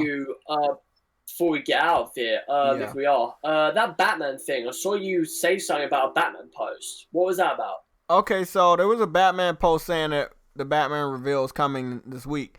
Look, it's no doubt that we are going to get one. I don't know if it's this week, but a lot of people that was getting hyped about it this morning, they were retweeting something from a fake account. It wasn't the real WB Montreal account. That account they were tweeting was created last month. It's no way that's the real WB Montreal with only 100 followers. They've already got an account. Huh? WB Montreal have already got an account. That's what I'm saying. So that's what I was trying to tell. What is his name? Jabari and Crap Gamer. Like, hey, bro, it's probably true, but that's not the real WB Montreal you're quoting. And a lot of people were quoting a troll account. Do you know? Huh? What's the date on it? Hold on, let me look at my phone real quick because I know I saved it. Because, you know, I think somebody said something about what PlayStation games could be, what games could be at the PlayStation event in June. And someone said Elden's Ring. And Kid Smooth said, don't take that off. Microsoft have got marketing This is what it says. Capture the Night World Reveal May 21st, 2020. I don't believe that's real, bro. It's fake because if you look at the fucking WB logo, that shit's blurry as shit. It's like super pixelated. It's no way this is real, bro. But people ran with it immediately, bro. It'll be somewhat very soon because it will either be at the end of this month or it will be. I mean, the only way I can see that happening is if. Again, if they did their own, because the rumors were they were going to do their own E3 presentation because apparently they had a lot to show. They could still be doing their own little show digitally, or they could be giving it to PlayStation because they would have given if it wasn't PlayStation, they would have given it to Microsoft for the third party reveal thing, but they didn't. So if they want it, I with all due respects. By the way, I don't know if we should look back on history and call that a third-party reveal. I'm saying this right now, Jay. I'm saying this right now. If that third-party reveal, man, that was the time for them to announce Valhalla, right? Again, as a third-party game, which they did. Also, Dying Light, Elden's Ring, and yes, Elden's Ring was rumored to be shown. Yeah, it was. Yeah. Because again, like I was saying, right? Kid Smooth said something to somebody's post saying, "Take Elden's Ring off that list. Microsoft have marketing rights." There has not been any fucking confirmation. Yeah, there has been no confirmation about that. I'm pretty fucking sure of that, and I'm gonna Google this shit because they didn't have marketing rights for Sekiro either. They had a logo at the beginning, but they didn't have marketing rights. And again, if that is the case, you can say the same thing about Final Fantasy, 16? When they had that demo shown there, they didn't have marketing rights. I would not be shocked if they were at PlayStation's event. I really fucking wouldn't. I would kept telling people that WB has had a long existing relationship with PlayStation for a good amount of generations now, so it's not far-fetched that they would go into next generation with another marketing contract for Batman game. I mean, even they had a contract with the WB game DC Universe Online. Remember, that was exclusive to PlayStation and PC, so I could see them doing that shit. 1 sec, let me just have a look real quick. Someone look.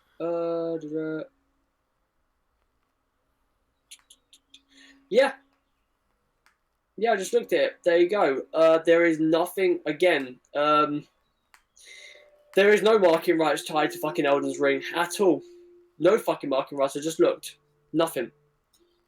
Yeah. Connie, what's going on, bro, in the comment section? Xbox, I mean, you have marketing rights. Is somebody talking about a Demon Souls Bloodborne game? Because, yeah, you're right.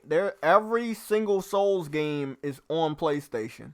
but there's a ton of Souls games that are not on Xbox. Again, just because it's on Xbox doesn't mean anything, bro. Like, same for PlayStation. This happened numerous times. Like, yeah, exactly, Adam. Like, there are some games on the PlayStation they'll show. I correct him on that shit. He didn't answer me back because I know for a fact he probably looked that shit up and he's like, oh, maybe not. I don't, because again, like, there is no confirmation on it. There is not. From top one, they did not fucking confirm it. They confirmed that it's coming to PlayStation, Xbox One, and PS4. But the thing is, that is not happening either. That is next gen. That is probably going to be a next gen or maybe a cross gen title. I don't know, but probably.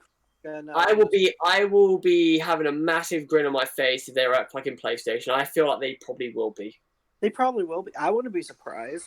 Well, I mean, that's the thing. They could have it at the conference. Where else are they going to be? They would have been. They would have shown off on their third party lineup. If again, that's a big game to have. You wouldn't fucking decline that shit. Yeah, but that's the thing. They could do another Jeff Keighley type of reveal where they show it off and it's running on PS5, and then they announce their partnership. Yeah, at the end of the day, bro. Also, just mention the shit, man. When it comes to Jeff Keighley or whoever it is showing off their games or whatever platform, and when it comes to like bullshit fucking fanboys trying to like spread this bullshit narrative of like, or trying to stretch this narrative of like as if it means something, it fucking doesn't, bro. Just be fucking happy that you've gotten a piece of fucking next gen. Because like, listen, bro, if this partnership with Epic didn't fucking happen, right, you wouldn't have got this tech demo or something like this, right? It would have been something like what we got when Unreal Engine 4 was announced, where it's about particles, lighting, some other things here and there, right? You can even go up and look at it. It wasn't a demo. It was just like a tech thing that just shows you some physics aspects. That was it. I was like, okay, cool.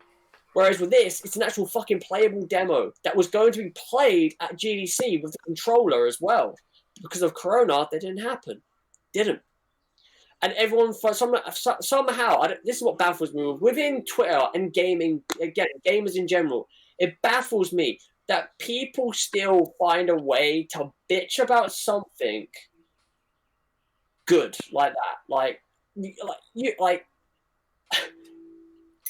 I mean, that's what Xbox and PC fans, right, dive down this rabbit hole, right? Like, trying to find if this shit was going to be on Xbox and PC.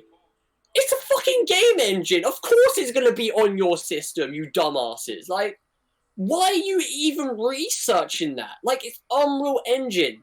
It's a universal multi-platform engine, and you had to go down this rabbit hole to pull it out and be like, oh yeah, it's coming to us as well.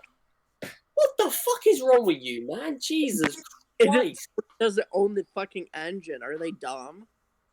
Well, that's what I mean. Like, I mean, the one thing that I came out of, right, when I saw that thing was, again, the factor of Nanite being Nanite, which was basically, is getting games into the element of film quality geometry within games. That's fucking awesome. That is really cool, because that's been a thing for a long time, which I wanted games to do, and they're kind of getting to that point of doing it.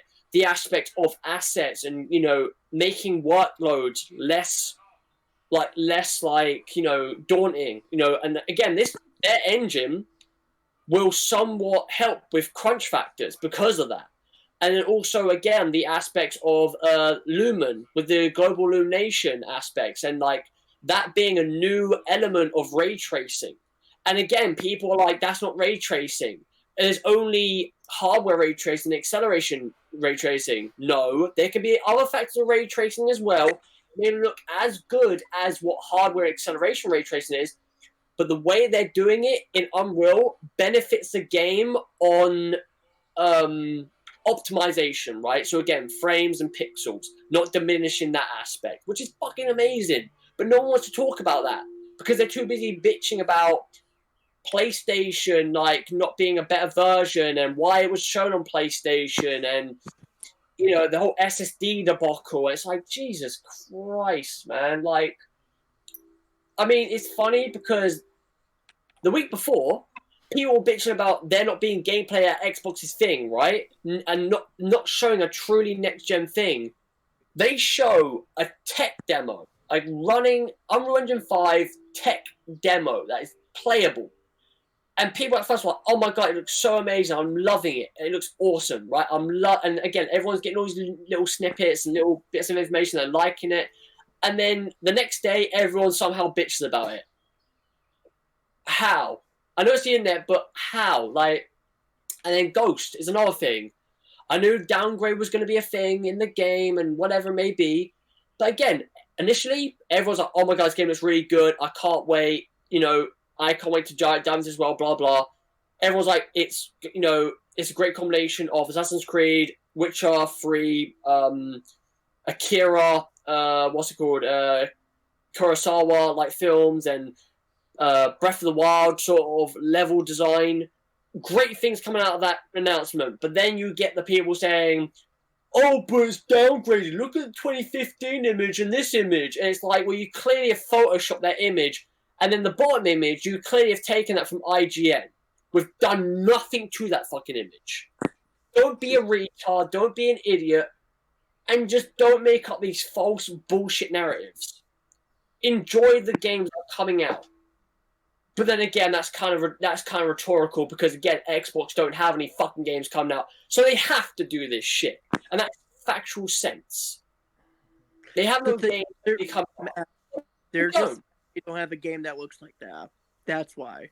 You know, there are a lot of Xbox fans that are bitching about that game because they haven't got a game that they can play right now. They're looking forward to. They've got to wait until the end of the year with Halo Infinite. That's if that game comes out. But people like big games coming out. Exactly. You know, I see people with an Xbox, right? It's Bandcamp, as well as PC people as well, right? That, you know, have actually come out and said, I cannot wait to play Ghost of Tsushima. I cannot wait. That looks awesome. Because I'm not gonna wait to play this game. I applaud you. But when it comes to these fucking idiots on PC and Xbox's side where they're like, I'm not buying that game because it's downgraded, I'm gonna talk some bullshit narrative, it's like, well, fuck off. Go away. Go back into your den. Go back into your fucking cave. And then come out when something, you know, arises that you can actually poke your head up about. I really don't care. Well, look, they're a waste of breath, man. They really do. They are, but I still love the PC port begging. Like, that shit's hilarious. I really do. I don't care much about them. I love it. I love that shit. Because in the same... Look, just like what you're saying, in the same breath of talking bad about a game, you secretly want the game. Some people don't hide those feelings and they go back on the internet under a different name or a different website and cry about the game not being on their platform. They think, I don't know, it's a misconception that if a game looks good, it's AAA and it's open world, it needs to be multi-plat. That's not true. So if you think you're going in the next gen and you're not going to miss out on open world experiences, you probably are. You know, if you don't have the right system, you're probably going to miss out on a lot of great games. Yeah. Well, again, no, sorry, man. I was just gonna say, what's his name? Optimus Code. He put out a tweet. I think he's put out his tweet numerous times where he stated, right, I would hate to be that person that waits a whole year to play Final Fantasy VII remake. Exactly. Fucking facts.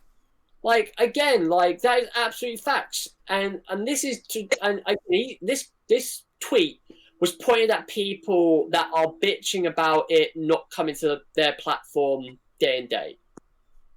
Don't be fucking childish, man. Just don't be, bro. Like, get a fucking PlayStation, bro, or, you know, or whatever it may be. Like, just do it. I'm just trying to remember who it was. I think it was,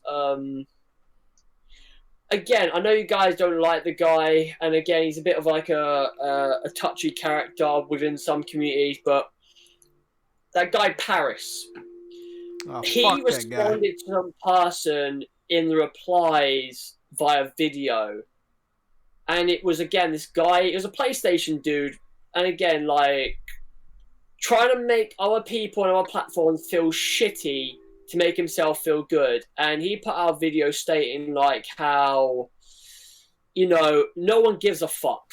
You know, let people play on the platform they want to play on. Don't be that asshole that has to go into a fucking thread, prove a point to make people fucking sound shitty on their platform. That's what I don't like, right?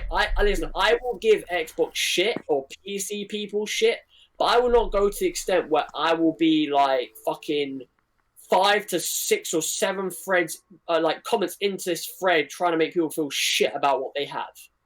That's just not, bro. Fuck that noise. And I agree, again, with Paris, what he said, fucking agree with him completely.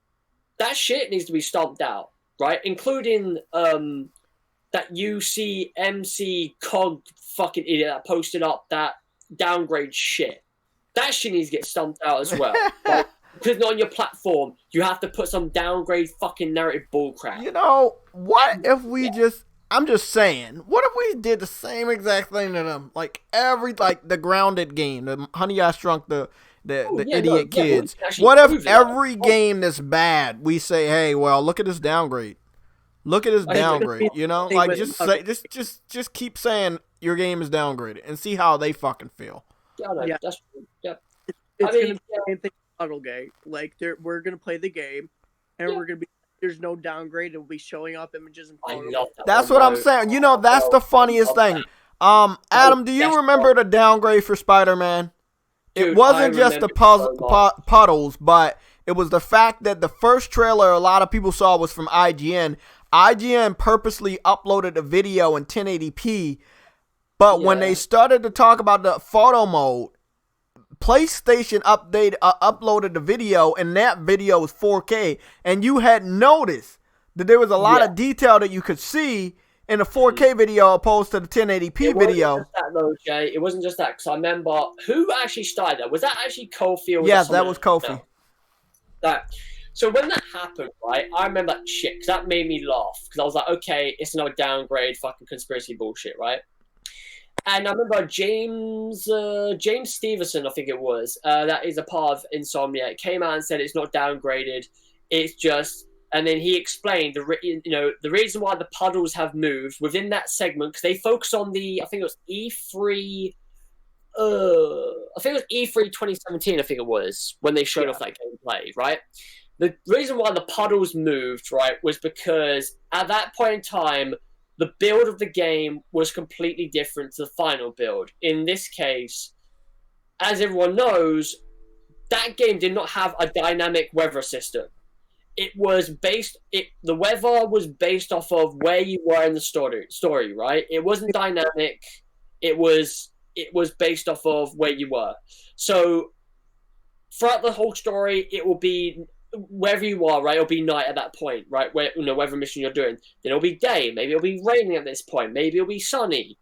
Maybe it'll be something else, right? And people are like, "Oh, that's bullshit. That's some bullshit narrative. That's a bullshit narrative you're just using." No, it's downgraded. Fuck off.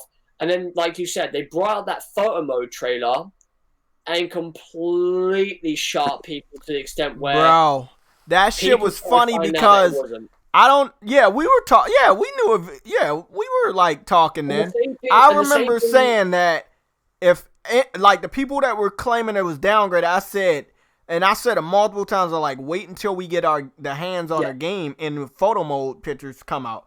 I guarantee you guys won't say that shit. The next fucking week, bro. The next week they dropped the photo mode gameplay. Yeah, they did. That shit was hilarious, bro. And again, on top of that, I look at Ghost of Tsushima because I was watching that live stream, right? Obviously, I was watching 1080p, 60 frames. It was a good quality of the stream. I like what I got. Sometimes it will drop. But again, from what I saw, like, I can understand people saying downgrade, but again, it's compressed or shit like that. Like, you can't make a solid fucking opinion on that. Also, if you just watch the live stream, you gotta actually watch the 4K version. Yeah, 4K version. I can't watch the 4K version because my phone doesn't do 4K, nor does my laptop, so I'm kind of fucked that. Right. But that's the thing is, guys probably don't even watch it in 4K. Yeah, I mean the thing is about that, right? Because when it opened, again, they used the image that they used for the downgrade, right? That they're posting up is of the first segment, and it kind of goes back to what I said with Spider-Man, right? A lot of people will be surprised how much lighting means to a fucking game. And within the aspects of where the weather is going, right? That game's going to have dynamic weather. And if you were, right, to watch that whole thing in 4K or watch that thing after the stream, you can clearly see there's no fucking downgrade in other sections, right? And it's funny to me because, again, they did not post up any other image of that gameplay apart from that one image, which was right at the beginning. Every other aspect of that game, they didn't fucking mention jack shit about downgrade because they know they couldn't. And I watched the story trailer the trailer that was at the Game Awards, and then I watched the trailer that came out this year. And you saw like those little snippets of the game where he's riding the horse, where he's like sort of creeping up against it, as a ghost towards the Mongols, with all the sort of smoke particles like that coming in. That game, listen, if you've got a 4K like TV HDR and you're on a Pro, I envy you guys. But I can't wait to play that game on my PlayStation 5 because that is going to be a nice looking game, and I hope they do. I hope that game on the PS5 is like boosted and it just looks so much better. Yeah. Because again, I looked at those two trailers, Jay and Briggy, and those you go back on those little segments of those clips. That game looks so fucking I'm telling you. So clean. I think I've watched the gameplay probably 6 times. Again, remember I downloaded the 1080p. I really do. Huh? I need to watch it again because I've only watched it once. I downloaded the 1080p on my phone to, get GIFs and make different video clips. Yeah. It looks amazing at 1080p on a phone. It looks, obviously, I watched it 4K on the PS4 Pro on a 4K TV. I mean, it is a gorgeous game. However, I know that everything I saw will probably be amplified when it's in our hands. Just like The Last of Us. When we saw those videos and Digital Foundry did their little breakdown, and they said that, yeah, the shit was compressed, so they can't really do certain tests. Bro, I love hearing that shit because it's like, I know it's going to look better than even what I saw. Well, yeah, I watched their deep dive today. Don't tell me I haven't watched it yet. I'm going to have to watch it after the show. Definitely got to watch it. I'm just going to say, they loved it. Oh, I know. I just can't wait to watch that shit. I'm going to get 85 pounds of popcorn and watch it. You know what the thing is about that, after that event, the one thing that I really appreciate, and I always appreciate when people do this, right? And again, I've said this before, and I stand by it. Sucker Punch is probably one of Sony Studios' most underrated fucking studios. I know people mention Bend and Japan Studios. Oh, yeah. Japan Studios made Bloodborne, man, and I understand that they were with From Software, but again, they were praised as well, majorly for that game, as well as Astrobot as well, even though it was a VR sort of title. That game got praised as shit. And then when it comes to Ben Studio, they got massively praised. And don't forget, they got massively praised on Days Gone after getting shit on by reviews. They got fucking shit on. And I love the fact that people gave them the benefit of the doubt.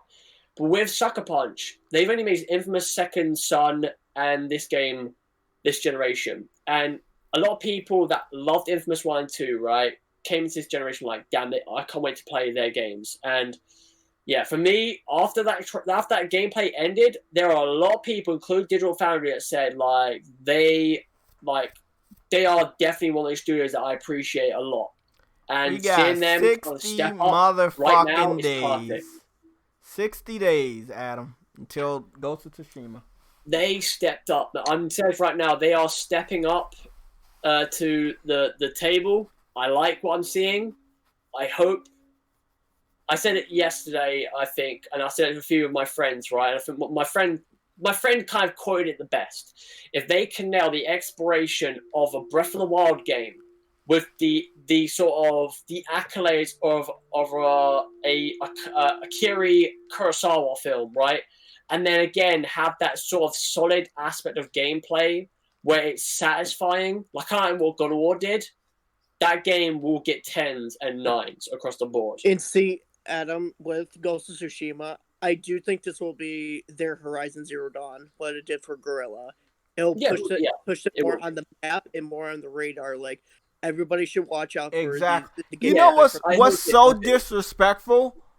Gorilla and Sucker Punch have done more games than Bungie at the time that was doing, only Halo, and Epic that was only doing Gears. Like they did more games, different games. Wait, what do you mean? Wait, when you say Epic, you mean Coalition? You mean? No, I'm talking about when Epic was only making Gears, and Microsoft didn't allow them to make anything exclusively for Xbox outside of Gears, just like Bungie.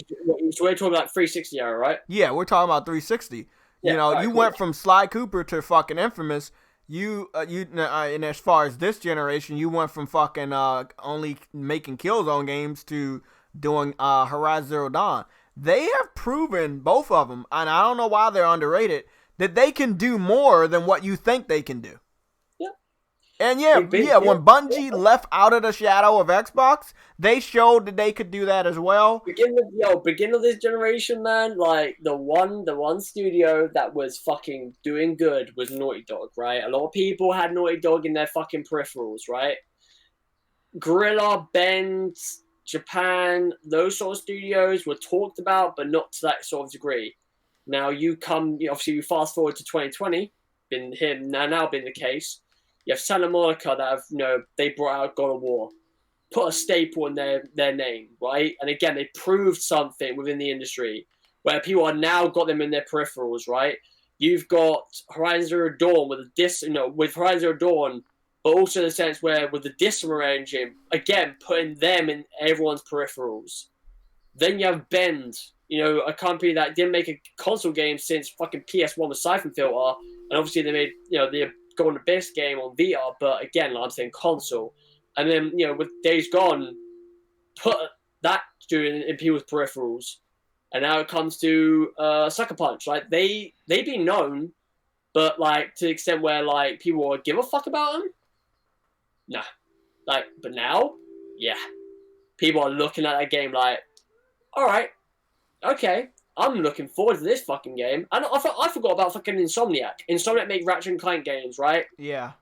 Great games. People knew about the Ratchet & Clank series, man, but like when Spider-Man came out, and also Resistance, but as soon as Spider-Man comes out, everyone's like, oh, Insomniac. It's like, dude, they've been around for a fucking long time. Don't catch on to them right now. Like, go and play the old games, man. Ratchet & Clank was a fucking great game.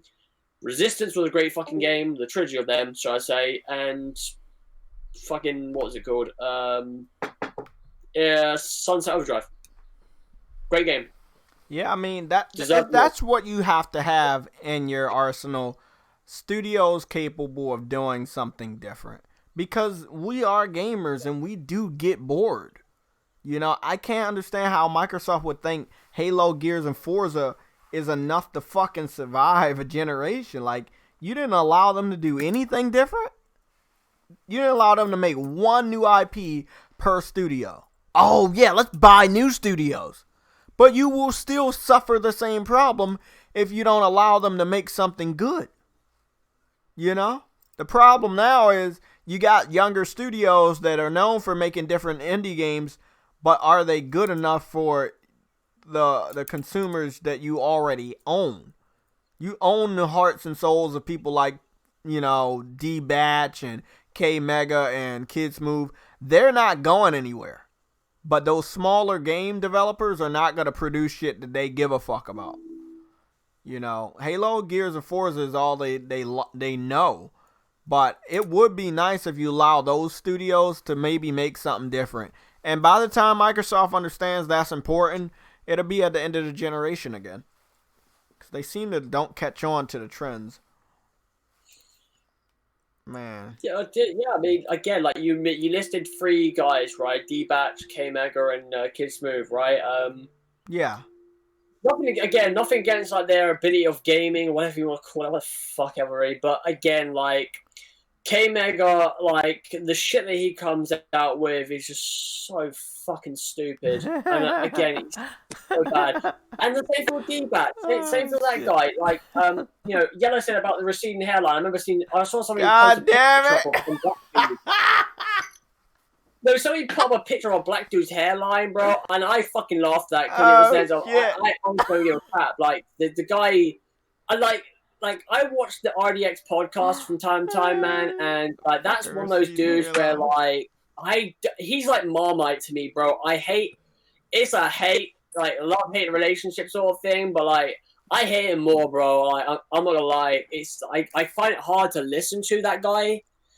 And it's like, it's nothing against him. It's just hard to listen to him. But with Kid Smooth, that's the last person I go for when it comes to information or somebody's fucking opinion on games. Because that guy, it's just like goes through one ear and out the fucking other within an instant. Like the guy calls a game trash if he's fucking bad at it. And it's like, listen, don't take your frustration out on a game where you just suck. Just come on, Jesus Christ. Bro. Like those are the people that within Xbox's like space, I wouldn't even fucking look at for like their opinion. I mean, again, like Jesus. I mean, you got to be. I don't know, man. You got to feel. What's the word? You've got to be very fucking like eager to get their opinion, or like they're the last person on earth to get their opinion. Sort of thing. Like, I just think that it's always been funny that that people take them seriously, and again, when they get information wrong, instead of saying, "Hey, okay, I admit that it was wrong. This person led me down the wrong path," they go back to the individual that gave them the wrong information. They continue to believe them about the next story. You see what I'm saying? It's like they don't learn that this person is not trustworthy. They're not going to give you the right information. And you still go back to that same person and allow them to burn you time and time again. I never could understand that. If you know Kid Smooth doesn't know what he's talking about, why would you go to him for news? Same thing for K Mega, or as you know, Call Eastwood has been getting owned. Also, the idiot, what's his name? Mads Gaming. The guy that says that he thought Corona was only in China and that it wasn't supposed to stop any of the events in the United States. It wasn't. Yeah, by the way, Corona didn't happen. It came out today. Corona didn't happen in Wuhan. That's where it didn't stem from. It stemmed from somewhere else. Oh, fuck. That's a big... See that? That's... Yeah, news come out today. We need to talk. We'll talk about that off air, though. But yeah, man, Xbox fans been holding a lot of L's in 2020. They've been wrong a lot. The RDNA is not in, what is it? RDNA 2 is not in the PS5, and then it comes out that it is. It's like, I don't know how many times the same individual can be wrong, and then you go back and believe him. Like, how many times can they be wrong before you guys wake up and say, "Oh, well, these guys can't. Well, I can't get any information from them." I cut off certain publications all the time, bro. I say, "Hey, fuck you, and fuck you." I'm not getting my information from you anymore. No, that's what I meant about earlier on, right? When it comes to people on Twitter agreeing with other people, idiotic people, right, on Twitter, or better yet, taking those people's words over the people that have hands on these things, and I just don't get that. It's fine to me because the one thing I will say this much, right? When it comes to PlayStation fans, I don't see a lot of PlayStation fans refuting Xbox fans that that their people are wrong and whatever it may be. I see a lot of Xbox fans saying that shit. I see a lot of PC fans saying that shit recently because of the Unreal Engine like that. And it's like, listen, bro, like the whole Mark Cerny situation, like I mentioned, right? People are like, "Oh, Mark Cerny's wrong. He's lying." It's like the guy's he's the lead architecture of Sony, right, or PlayStation. He did this shit. He's been doing this for fucking years upon years. I asked that question to any part. I asked this question to every person that tries to refute, him being a liar. What qualifications do you have that will signify you being right over Cerny? Please, indulge me. I have none. Fuck off. There you go. Because that's what Twitter is about. I know more about the actual people that make these games Okay, cool. That build these consoles. Okay, cool. Yeah, all right. All right. And you believe that when you fart, Rainbow comes out, you're a fucking asshole. Yeah, okay, man. No problem. That's true. Yeah. That part is true. You believe unicorns are real as well, don't you? Yeah. Yeah. Okay. Yeah. It's just You believe that. Yeah. Get around the fact of how Sony. I hate people like that. I really do. Fucking him. But Microsoft Studios cannot produce what Sony's doing. That's what they can't get their minds around. So that's why they're bashing PlayStation. With Microsoft, they can produce stuff like Sony. If you were to ask me how long is it going to take them, I'm going to say roughly around 10 years. Damn it. That's too long, Adam. 10 fucking years, bro. 10 years. 10 years? If you're, again, I've said this to a few Microsoft Xbox fans. If you are thinking that your games are going to reach the level of what God of War has done, what Naughty Dog have done, like CD Projekt Red and stuff like that, right? Not just PlayStation games, but, CD Projekt Red and Rockstar, like the status that they're at, right? You have a long journey to come. And again, one of the things that Ryan McCarthy said, and this was like last year, when Xbox fans were hyping up the brand new studios, getting all hyped, it's like, just so, he mentioned, and this is like a short, condensed version, but it was a sense of, it's going to take Microsoft a fair time before they reach that point. And I agree. He's a realist when it comes to Xbox, and I kind of like that about him. He gets right to it. And it is the sense of that, right? They are not going to be at that stand of Naughty Dog, even if they have some Naughty Dog devs be in their back pocket with Initiative or Santa Monica people at Initiative. That don't mean shit, because again, like, one of the other things that people don't talk about is they could have all that talent, but that doesn't necessarily mean that team is going to gel well. Maybe they have friction within development, maybe creation aspects. Shit can go really horribly. Again, we don't know about what Initiative are making. Needless to say, how the development cycle goes down, like up until launch. Exactly. Any game could go into development hell, including Sony's, and they have theoretically with the last Guardian. Yep. Sorry, what was that? With the last Guardian. Yeah, Last Guardian took 10 years to make, but it came out eventually. Same thing with Final Fantasy VII, came out eventually. Santa Monica, with their brand new IP, fucking snubbed that shit. What's his name? Stigma left, joined Respawn. Santa Monica went into fucking major turmoil. Somehow was able to pull out their ass and then bring back Corey and some other people and make God of War, and look what happened. It's amazing. I love that story about Santa Monica. How much shit they went through, and they somehow were able to pump out a game like that and get a game of the year too. Yeah, exactly. And again, it went up against the poetry of that game of the year. It was funny to me because in 2010, God of War 3 went up against Red Dead Redemption 1. Red Dead Redemption 1. Fast forward to 2018, Red Dead Redemption 2 against God of War 2018. God of War wins. Such an irony. Fucking rematch. I love it. I loved it. It was awesome. But yeah.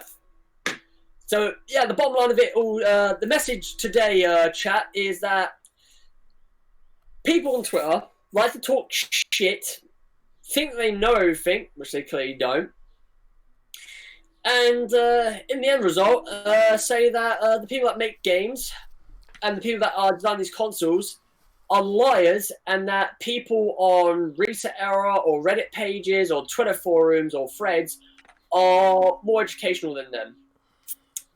Fucking retards. Retard alert. Retard alert. That's illegal. No, they are retards though. Seriously, I'm not gonna lie. They're fucking idiots. Very true, I'll fight that. They're not retards. They're fucking stupid. Yeah. Anyway. Hey, so, some guy named like, Brian in the chat. I think we found him. Yeah, I saw that. They're like Jimmy. They're like Jimmy trying to stop the 6th graders. You shut up. So you Adam's going at him. Adam going at him this week. Well, guys, that seems to be it. We'll get a little shout out in for everybody that was here. But it does really suck that it doesn't seem like Microsoft's going to change when they need to. The things that they need to change, either they haven't changed them, or it's going to take them forever to change them. And by the time that they wake up again, like they did this gen, and realize what they have to work on, it'll be too late and the generation will be over. It's kind of like when people kept telling them to buy studios, but they waited until there were only 2 years left in the generation. And as we know about game development sometimes takes a lot longer than fucking 2 years. So those games won't even be ready for the first year and a half of the next generation. And again, this is because they weren't listening to the people that was buying their games, that was telling them to buy studios. They refused to do it. They waited so long that it didn't even matter. Let me get my shout outs out the way so we can get out of here, Adam. I want to talk about that virus. Jamar Bates, thank you for always being here supporting. Vegan VR King was in here. Hoodlum was in here. He came in here after work. Thank you for showing up. Of course, you know Umar was in here. Maximum Carnage was in here today. Let me see. Who else was in here? Enzo, I've been seeing you lately. Thank you for showing up. Thank you for all the support. Who else, man? Scrolling up. Okay. And then save everybody's. A Rain fan. I'm just gonna call you Arnold. Yeah, your last name's Arnold.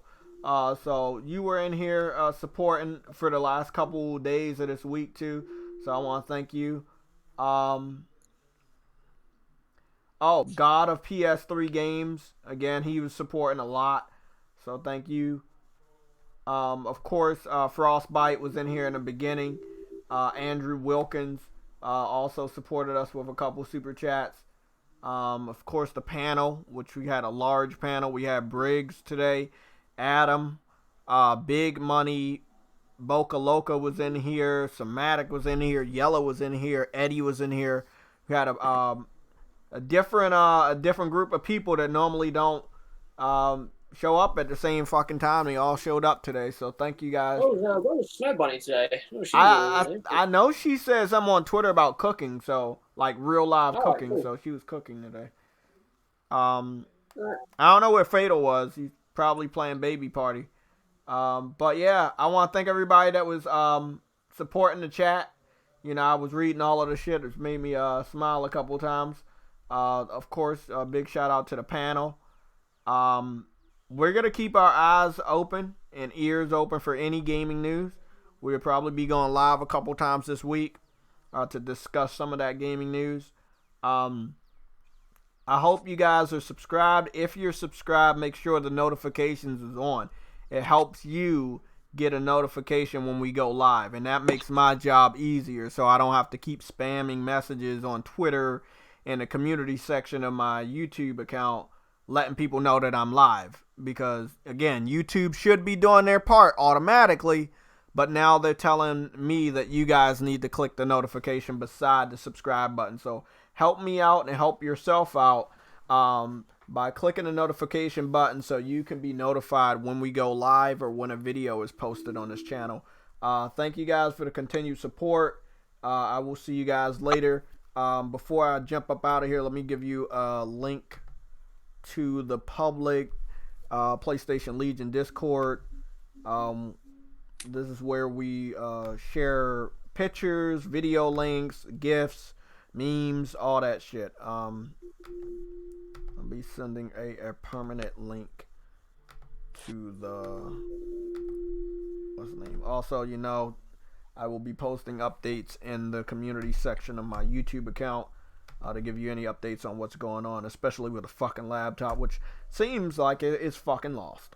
I was supposed to be getting a package today from Amazon as well, and I don't know where that package is either. Like, this coronavirus is really fucking up. Do you get packages on Sunday? Huh? Do you get packages on Sunday? We don't. We do? Or they're telling me that one was coming today. But, I don't know, bro. It's fucking 5 o'clock already over here, and I ain't get shit. I'm gonna have to check out the door and see if anything's there. I did sign up for FedEx to make sure that whenever they do come by, they just leave it in front of the door. Don't even ask me to sign the shit. I don't know. We'll get to the bottom of it. I have the laptop whenever. I don't know when, but I'm trying. I'll see you guys later, man.